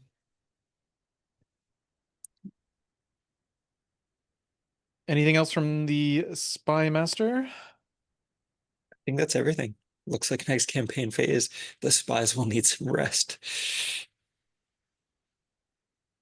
Uh, well, they might not have time. Um, Commander, we look to you. Will the Legion be advancing to the next location? They will be, yes. Oh boy. Just a reminder for our Spy Master. Uh, you'll want to complete that the Oh yeah, research clock. Or it gets reset after you leave Talgon Forest. got it. So next phase, research is the key. Yep. Good thing I can roll up to 3 dice in that. I can't wait to see that. All right. So when the Legion advances, the commander will roll pressure to see how much time you accumulate. The quartermaster may spend horses to lower pressure for this roll. So before you roll, quartermaster, you can spend multiple uses of horses on a single roll, by the way, but the pressure is currently 3. Every use of horses reduces it by 1, but you have fire mains, which every use reduces it by 2. Would you like to spend any horses? I would. Just looking at our fire mains. We have. So if I use a fire main and a regular horse, that'll bring the pressure right Yes. down. Yes, Let's pressure. do that. All right. All right. Commander, I believe that means you're rolling 2 dice and taking the lowest of. See if that does what I want. Cool. That is a nope. That didn't do it. Oh, yeah. I mean, I got. Oh no, never mind. Yeah, Why did that's. it roll 3? Oh, because I didn't click out of the box. That's why. Let me try again. Try it again. There we go. 4. Take the lowest. 4. All right, so you gain 2 ticks on Fall Deepens, Halfway through. and pressure gets reset to 0. Legion moves to Talgon Forest. Oh boy, oh boy. Here we go. Did we get that intel back? Oh, yes, please. Sorry. Thank you for reminding me. Yes, add that to your sheet.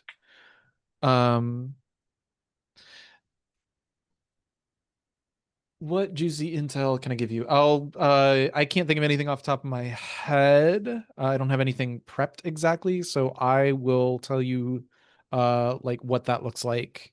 But suffice to say, the Horned One, uh she might leave you a dead Black Oak Knight, like a cat leaves a small animal, sometimes. And this Black Oak Knight might have some intel. Well, it wouldn't be a Black Oak Knight. You guys aren't dealing with Render. You guys dealt with Render, I should say. Maybe it's a Shadow Witch. I don't know. Or a Hexed. Yeah.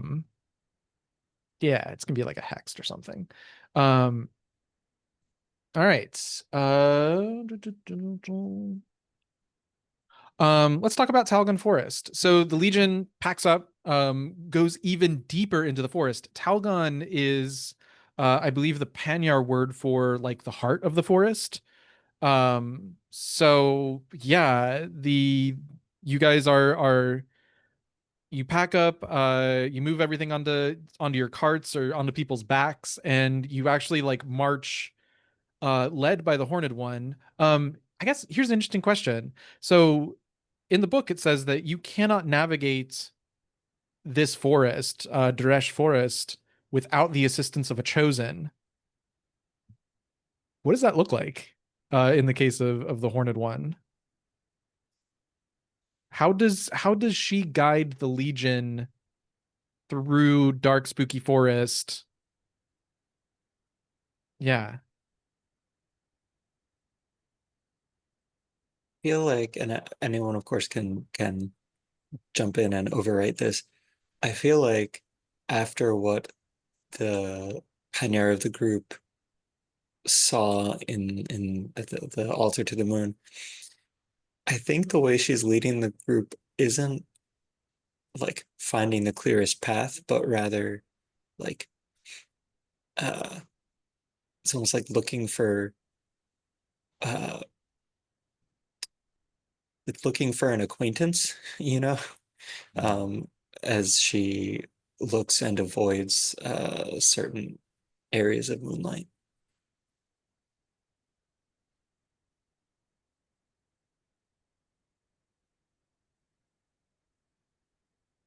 I I almost feel like the Legion finds it inconvenient. Yeah, I almost wonder if she only lets the Legion travel by moonlight, and not for the reason you would normally expect. It's not that you're being led by moonlight, it's that you specifically have to avoid the moonlight. So she only walks the Legion through like patches of darkness, and the Legion has to like camp out during the day because you have to sleep, right? Um, so you do this like weird sort of inverse cycle. But also I wonder if she doesn't lead the group personally, like it's not like, all right, scouts, go this way.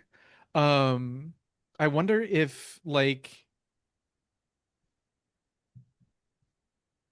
I wonder if she leaves it to the trusted.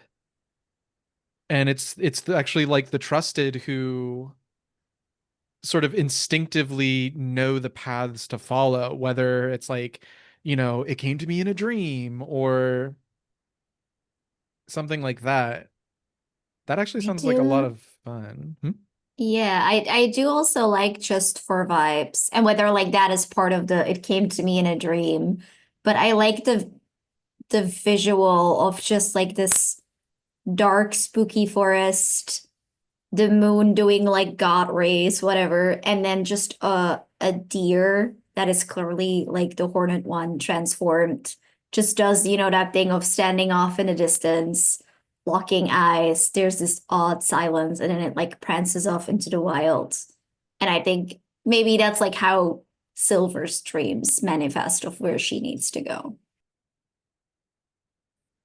Let's have the others chime in, the other trusted, like what signs when it's your quote unquote turn to lead, um what how does like your being trusted manifest in this way, and how do you lead the Legion through like this perilous situation? What are your own respective guide stones there?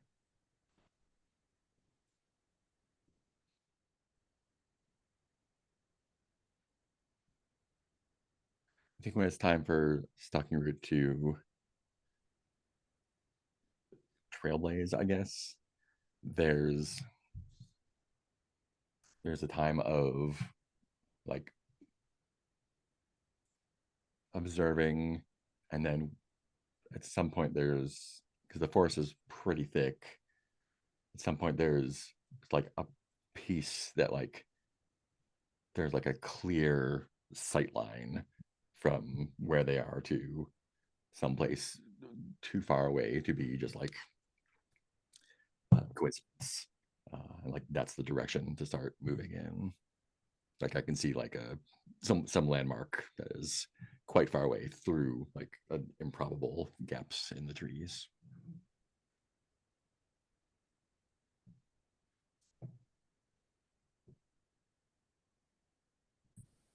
I wonder if Azure Soaring Wind realizes that that's what he is being called to do, and he ignores it.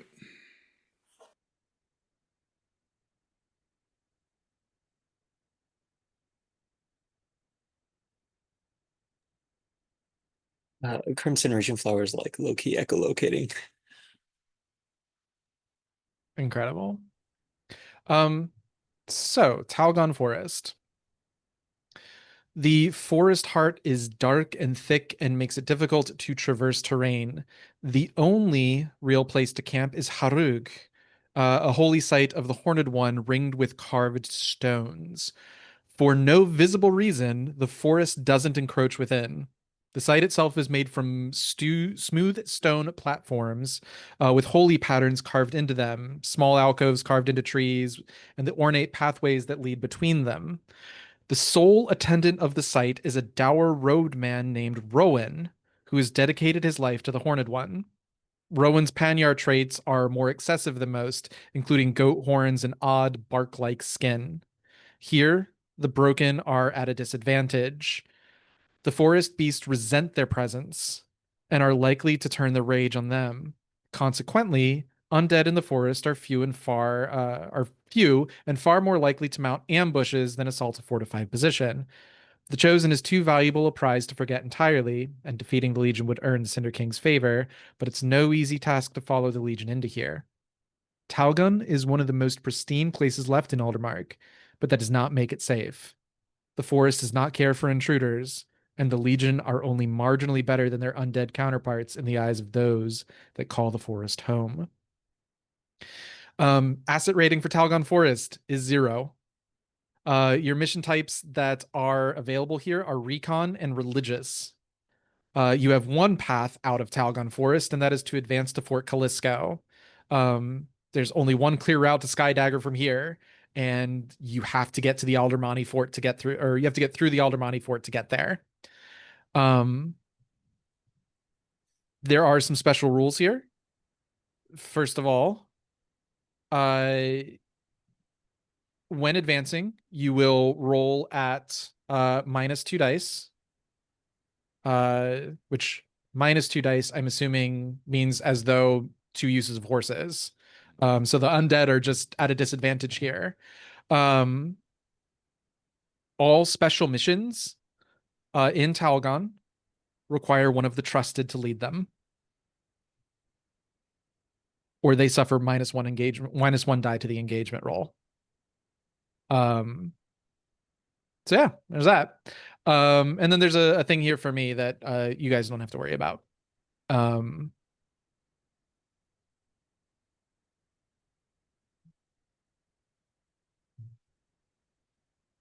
guess paint the scene. So like I said, this is you can only set up in this one little like camp area, but like what are some signs of like divinity or the Horned One's presence here? Not the Chosen that's with you, who's also called the Horned One, confusingly enough, but the actual god itself. Yeah. What are some signs of the Horned One or holiness or divinity in this campsite? We'll occasionally see animals, birds in particular, that look like their eyes look more human than they would otherwise. The birds with human eyes are especially unnerving.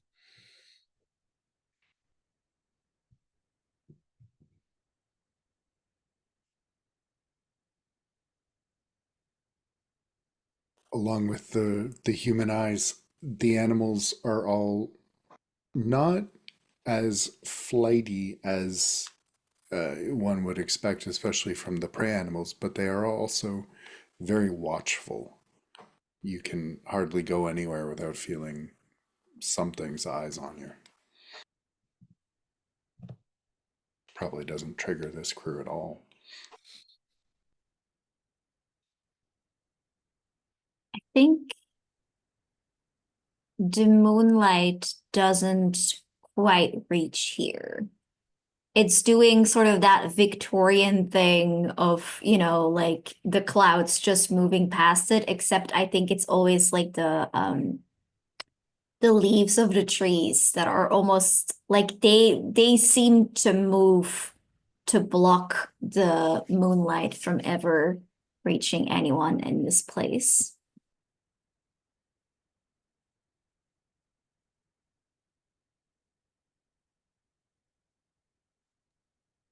I'm not sure what was already said, but I feel like the wildlife here, their eyes glint with a kind of intelligence.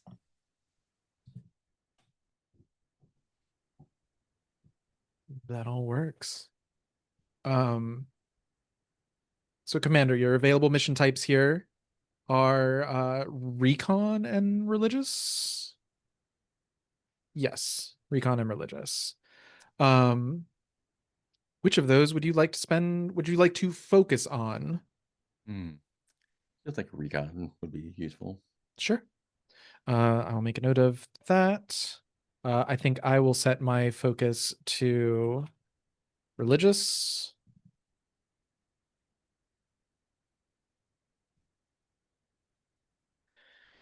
Would you like to spend 1 intel to guarantee a special mission in this location this cycle? I don't think so. Alrighty. And no intel spent. All right. That wraps up the stuff we need to get done today. So we've got some time left if folks want to do uh free play scenes. Like I said, I know we wanted to talk about like I know I wanted to see like Shimya, or we wanted to have like a scene with the specialists all kind of together.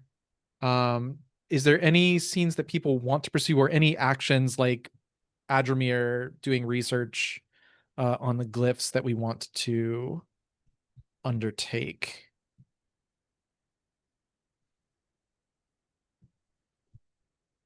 Hmm.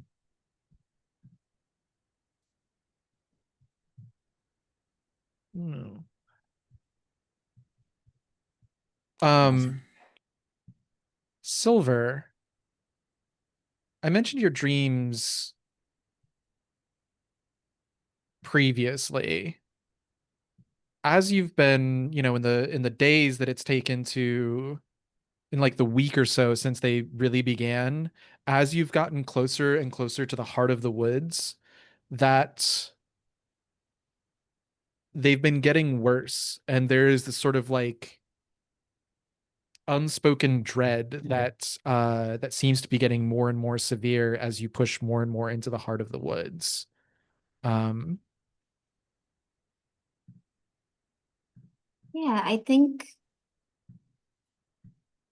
almost like a sick animal, or the way that some ants do when they know that they're infected with something. I think she's been like more and more isolating herself, which I think, always been.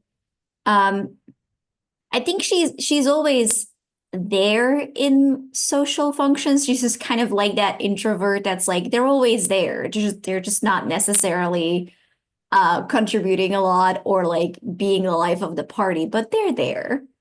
But I think now she's just disappeared.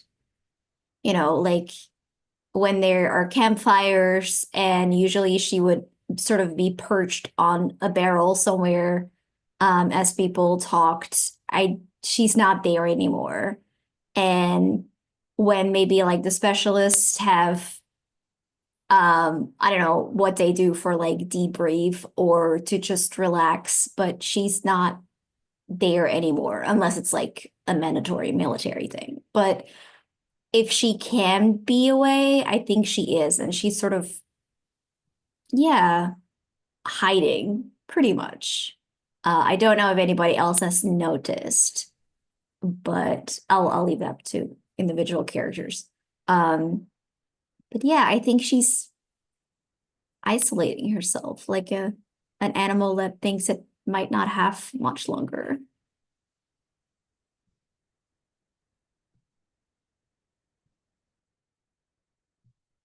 does anyone else notice?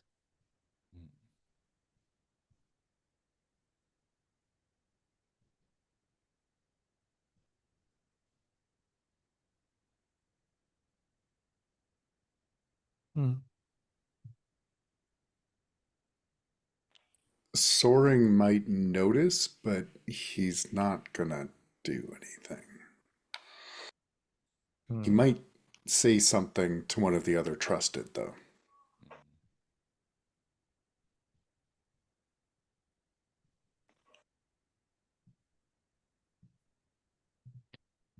Prey, you're a fellow Panyar specialist. Mhm. You're a fellow trusted now as well. Crimson's the only other one that you know of, but she's a rookie. Um,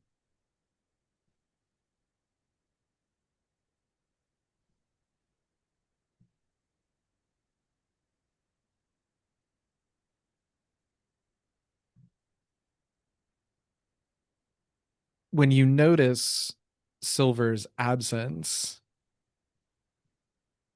do you do anything?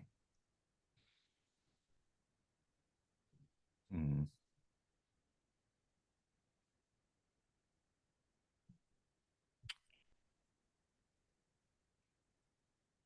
I think they would assume that there is a good reason. Okay. Here's a question I have for all of you. Do you feel that being trusted, do you feel that that's represented physically? Does it leave a mark or a scar on you in some way? Or is it something that's more only in your soul or your spirit?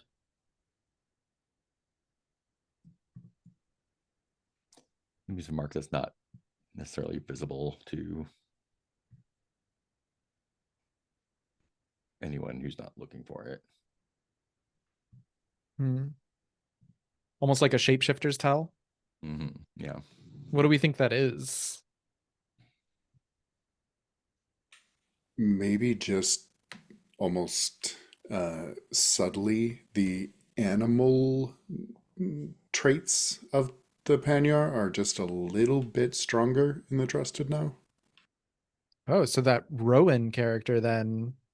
Mm. I mean, it would make sense if Rowan is trusted. They just aren't a soldier. Um, yeah. And I think Rowan, I'll type his name in chat. Um,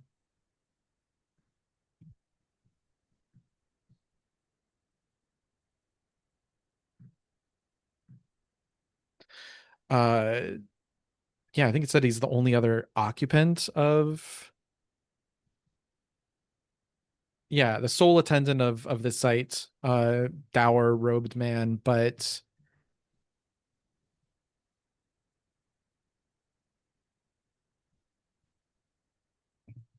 yeah, he recognizes you trusted for what you are and you for what he is. Um,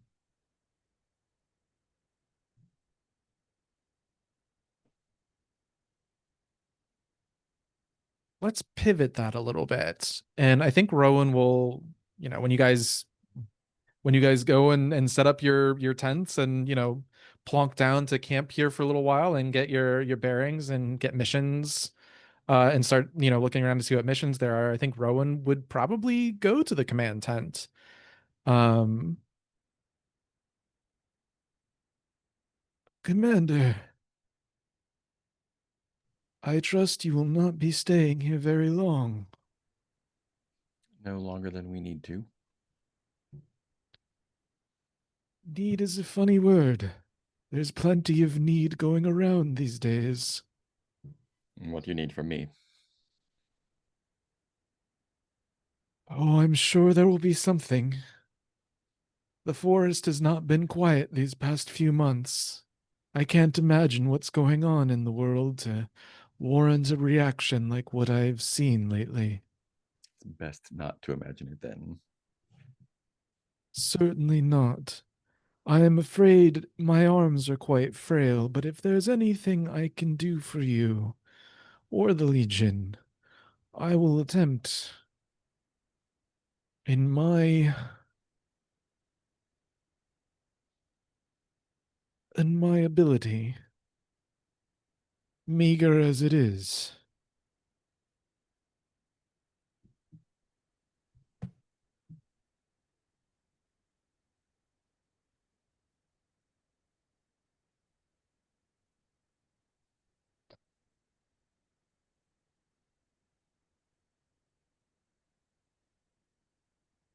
And I think, yeah, I don't know if he needs any other words or exchange.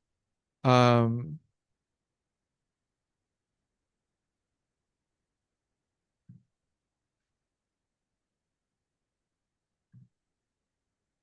have you noticed anything curious about the Panyar in your company lately?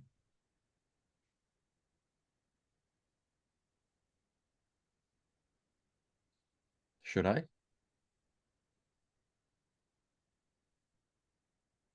You travel with the Horned One. Yes. She travels with us.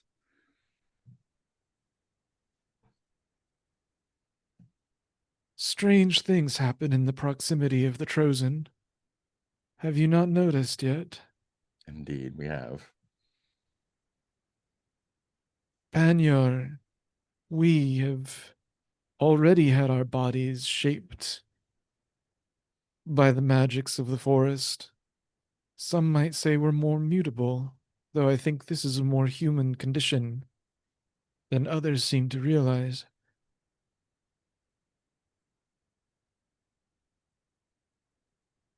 You should take care around them.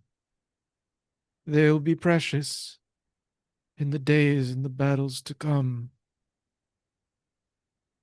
Is there some specific danger that you wish to warn us about? Specific? Not at this moment. But there are many dangers, and any one of them could become specific at any given time. Your presence here disturbs the forest, and I know you would like to think so too will the undead disturb them.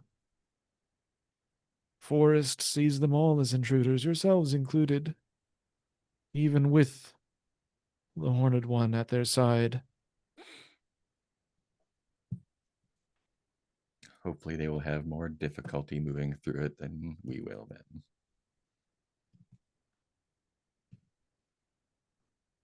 Certainly, I can only hope for the same.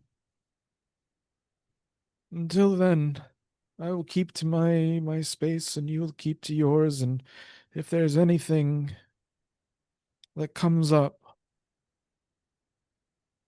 I am sure when you shook the tree, branches will begin to drop their bounty, and we will see together what falls to the earth, shall we? We shall. He turns to go, and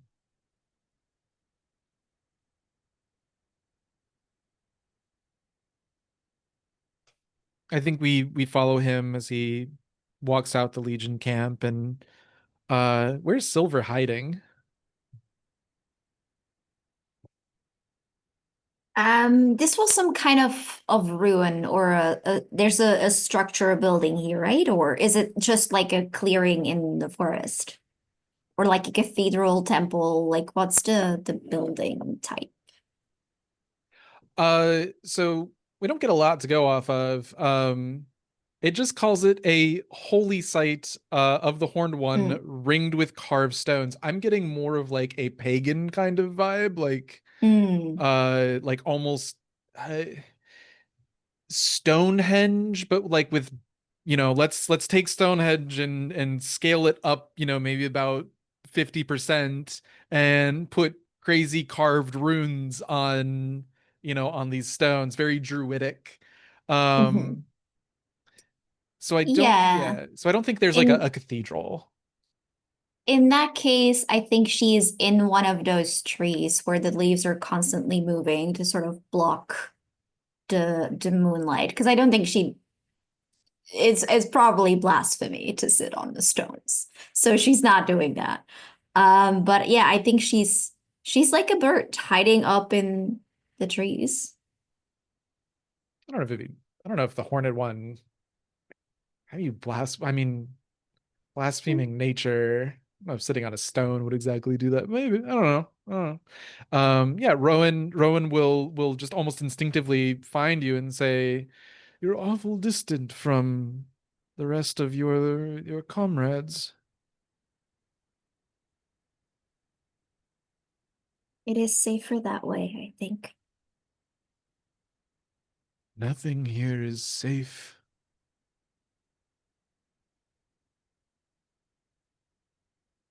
Do you really think distance will make them safer? I have to try something. Mm. Just Besides, nobody misses me. It's all right.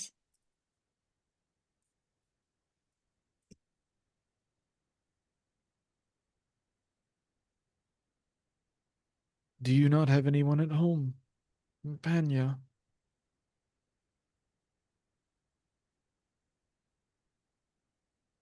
Nobody misses me. It's all right.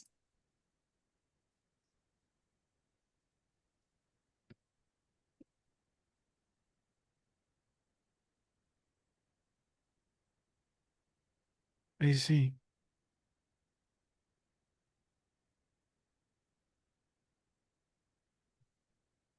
I'll leave you to your solitude then.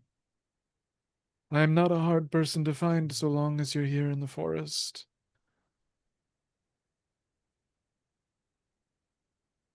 Thought I was. That's all right too.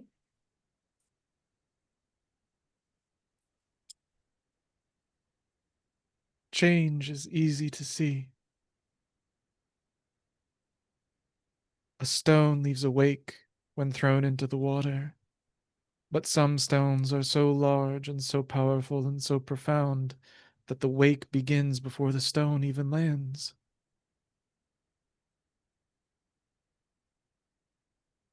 Easy to see, but hard to stop. You can't control where the river flows next. I don't want to drown anyone.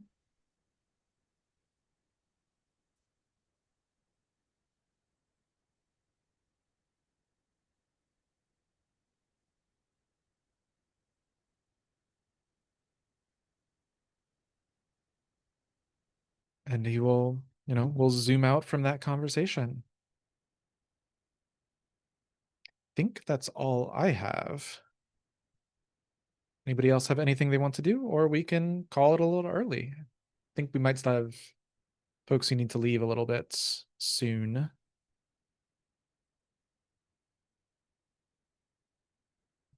All right. We'll go ahead and call the session there, I suppose. Thank you for playing and indulging. This is an odd little duck of a session, but we're in the middle of Dark Spooky Forest. I don't know if we're going to have strange sessions. This should probably be where they happen, right? Let's do let me pull up my Stars and Wishes document and we'll do some Stars and Wishes. Also, I am going to go ahead and confirm I'm just going to go ahead and waive off next week because I have family in town. So we will pick back up on remember the 5th of November.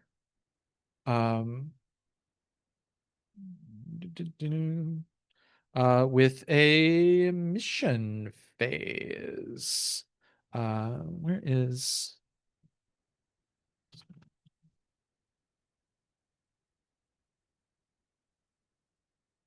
All right.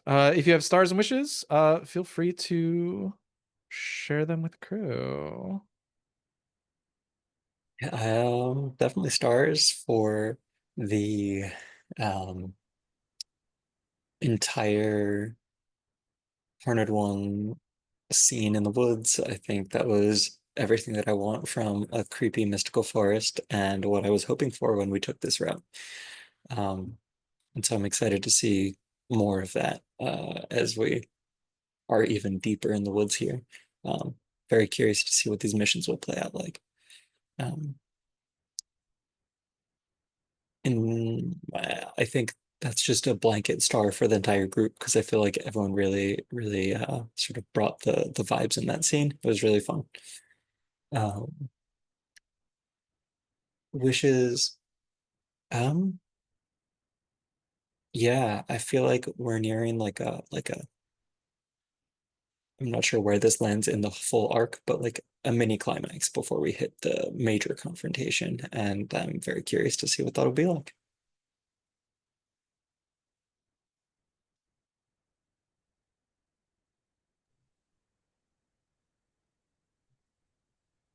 Yeah, I really enjoyed the whole going off into the woods with the horned one thing. There was so much good stuff in there from everyone. Yeah, I like that. I like the weird spooky stuff.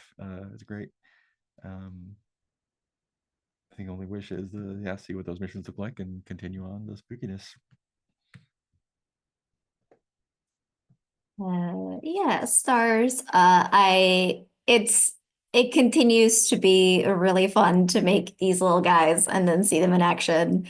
I really like that we got to see because when I was like making Azure Soaring Wind, I was like, oh, let's have like an absolute psycho for people to play if they think that's fun. Like someone who snapped under all the violence and is now kind of doing that himself. So I really like that we got to see him in like this way first. Because I feel like that already gave like a lot of extra depth to the character. If we like see him again, um, and like see him now in a mission, I think will be very interesting now that we have that background. And yeah, Ben, I think you just gave him like a really cool. I think you just did something really cool with that character. That makes it so fun to like make them evocative and not put too much onto them, and then see like what y'all make of them when you played them the first time. It's really fun to collaborate in like that small way. That's really fun. Um, for Ben M, I love the echolocation bit. I was like, oh, I hope that's where this is going. And I was so delighted that it was.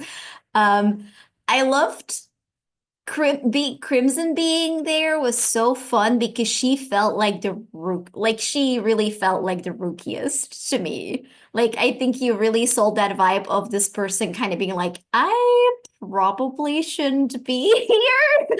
And now I'm the trusted of the horn one. Okay, I guess. There was like just this real vibe of like, I don't know what to do here. That was really fun. Mark, yeah, I love just how I love how Silver and Gray are both like total weirdos in their own way. I love Gray just constantly just when you said like he'll just like sit there and they'll just wait for the horned one. I don't know why, but that was so peak Gray. Also just reacting to Silver like staring down at you in the night, being like, we gotta go with yeah, let's go, let's roll.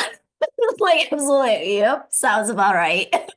Just unflappable, and it's always so much fun to see. I like the dynamic between them.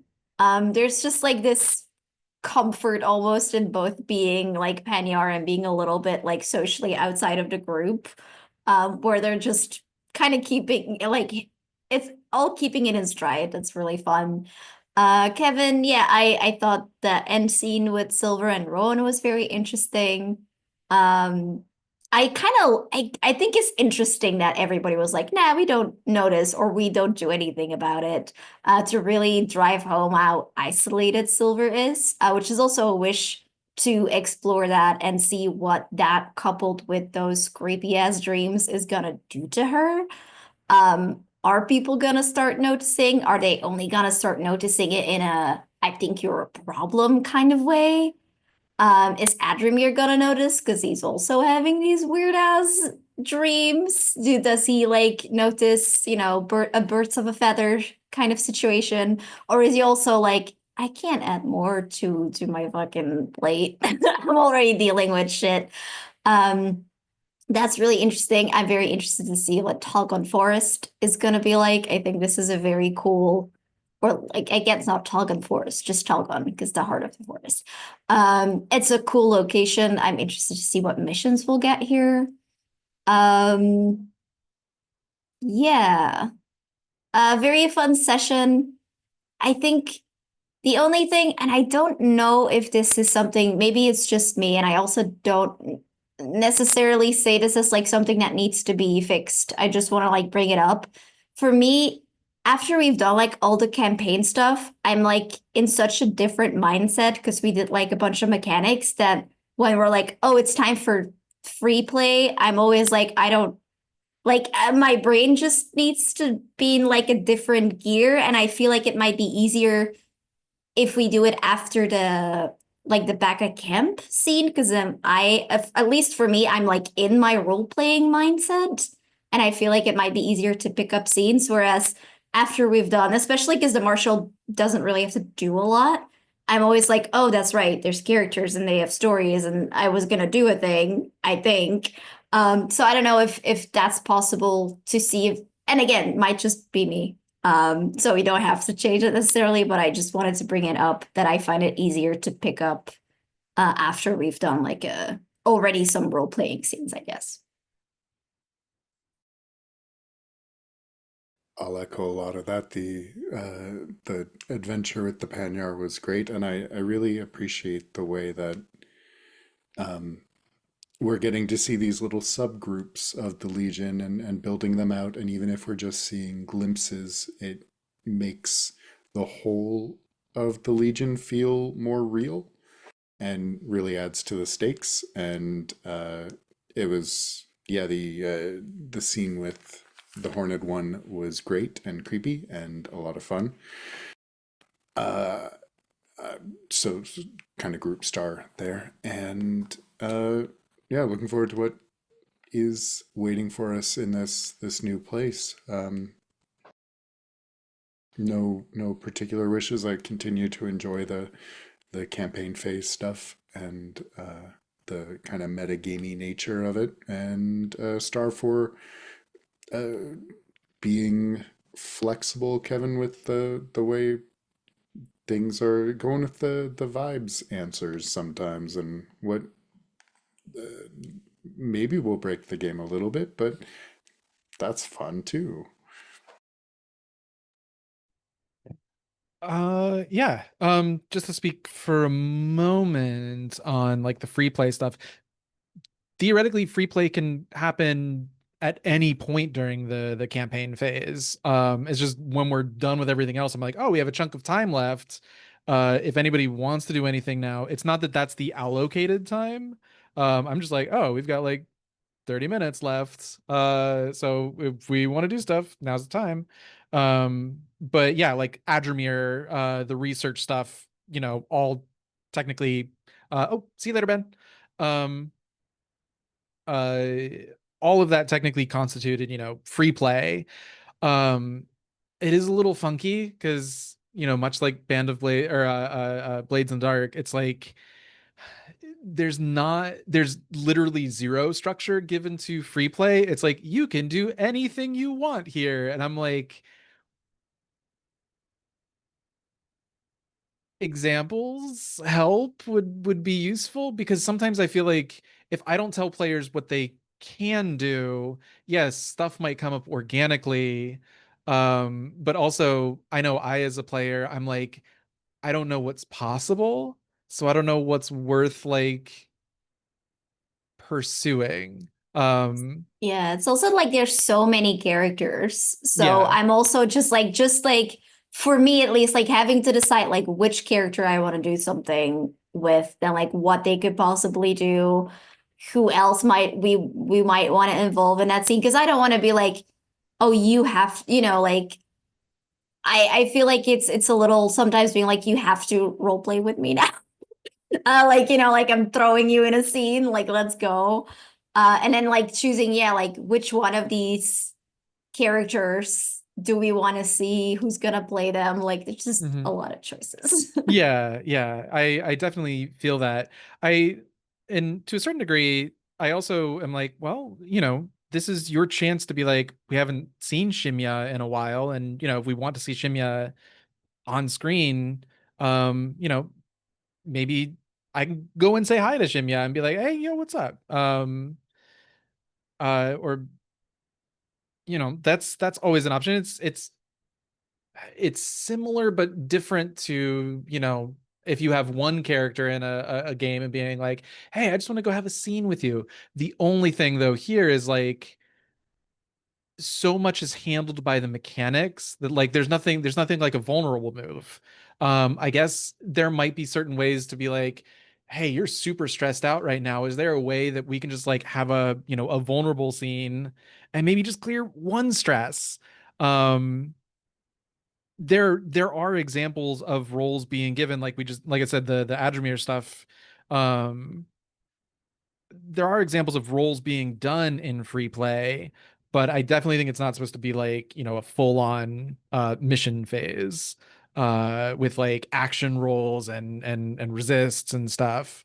But maybe there's room for an action role in free play downtime. And maybe that's worth exploring a little bit. Um, but yeah, anyways, so yeah, no, by all means, I hear that, and I might call for a more general, like, if there's space, if yeah, move that, like if anybody wants to do scenes, and actual do like a call for them before we start getting into like campaign actions from the quartermaster. Um, yeah. But stars, yeah, stars across the board to everybody. I had no idea what I was going to do with the Horned One back at camp scene. Um, and it turned into something fun. It was really fun to just sort of like let you guys sort of narrate like the creepy forest. Speaking of though, like a lot of people have given wishes for like they want to see what missions come out of this. Is there anything specific about Dark Creepy Forest that you all are really hoping to get out of this phase, like big giant, eldritch dark fantasy horror monsters, or trophy-esque like uh deep forest horror shenanigans? um because I can pull what the mission generator gives me, but if I have a flavor that you guys want, I can run it through that lens or that filter, if that makes sense. An assault, well, we don't have assault missions here, but a religious mission might, if you want to see giant scary monster, there might be a giant scary monster then. So do you have anything specific about Talgon you want to see? You don't have to, spawn now, but if between now and mission generation, if anything comes up, please don't hesitate to let me know. Yeah, I always love a fucked up deer. Or a folk horror movie is good when there's a fucked up little deer. Um, just an absolute weird fucking stag. A second, I think it would also be interesting, and I don't know if it's like too much of a departure, but to have like a little bit, like as you say, like more trophy-esque in. I always love like a creepy forest in, like sort of that disorienting something is watching us, but we never actually see it. And I look back and my companions aren't there anymore because the path has shifted. Like that kind of more psychological creepiness. Especially given that we've done like a few assault missions where it's just like, very metal, like just we go in and we blow a bunch of shit up and kill a bunch of people. I think it could be cool to have like a more, you just have to survive the horror and you just can't let your mind snap to get what we need. That could be interesting.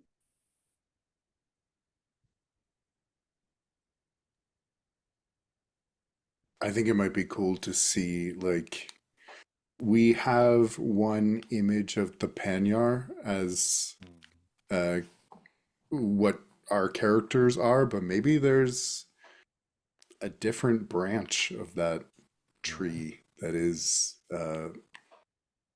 scary. Oh, interesting. Yeah, like Jazzy, you really nailed the hit the nail on the head for pointing out that Rowan doesn't have a Panyar name. Mhm. And part of me is like, Panyar is clearly not Panya, sorry, is not the only dark fantasy magical forest in even in Aldermark. So writing what Ben is saying, yeah, I'm almost wondering if like other things can mutate Yeah, people. yeah. Seeing how the forest can change other people, then Yeah.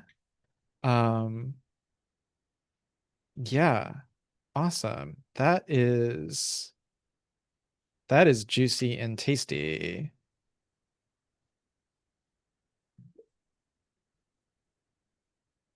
Um, Fantastic. And yeah, if anything else comes up, like I said, between now and mission generation, anything specific that you're really hoping to get out of really truly dark fantasy forest, uh, yeah, don't hesitate to say it, because this mission generation phase I'm looking at like is really going to test like the limits of my ability to interpret the dice and match it to something. So, yeah. Cool. Yeah, General Stars, to sort of echo something Ben you said, I love that, like, not cliques necessarily, but yeah, these like sort of different Venn diagram subgroup circles that all sort of like interlink together, whether it's a squad or something like the Trusted. But also we have these individual stories that are really kind of starting to come up to and have impact on and drive the narrative. Adrimir's research, Silver's dreams. And so my wish now is to let other players, let especially Mark and Ben Mansky, find, have, similar things that reach out for a character and with that strong sort of pull to them, whether it's Gray Stalking Root or, if you have another favorite little Blorbo. Yeah, really, really getting into these driving narratives. But it is really fun seeing, these, yeah, Voyas as well. It is really fun seeing these yeah, subgroups or identity markers start to really come out and like give us a sense of identity of the Legion, not as a cohesive whole, but as a group of individuals. Um, and yeah, I mean, if we're throwing wishes out there, more shit from Voice and Elia is always going to be super fun. I wonder what Elia is up to. We haven't seen Xenia, the Sable Arrow, in a hot moment, so I'm kind of hoping the dice give me uh oh, we're not going to see Xenia. Sorry. One of the GM things for this location is I only get to bring one broken and their forces against you. And just based on the fiction, we know that Render's not here. So everything is going to be uh this is breaker, breaker, breaker all day, all long. But there's still a couple like named people in Breaker's cadre that I have not introduced yet. So this might be a fun time to introduce uh Big Giant Scary Werewolf Man, maybe. Um so that could be super fun. Um uh yeah, so tons of cool options here. But you all have been fantastic. Thank you for walking with me. With yeah, trying to figure out like what to do for this back at camp scene. Where the game lacks structure. I always am scared to like sort of flounder and tread water, but you all have been fantastic in like walking through me with like, let's just do some cool question and response stuff. Um, and I hope you guys are getting stuff out of that too, with like role play and getting chances to talk to each other. And if you're not, let me know. And we'll see if we can set something up. So I love you all. I will see some of you tomorrow, hopefully, and then the rest of you I'll see hopefully next week. Yeah. And until then, see you all around. See you next time. Take care.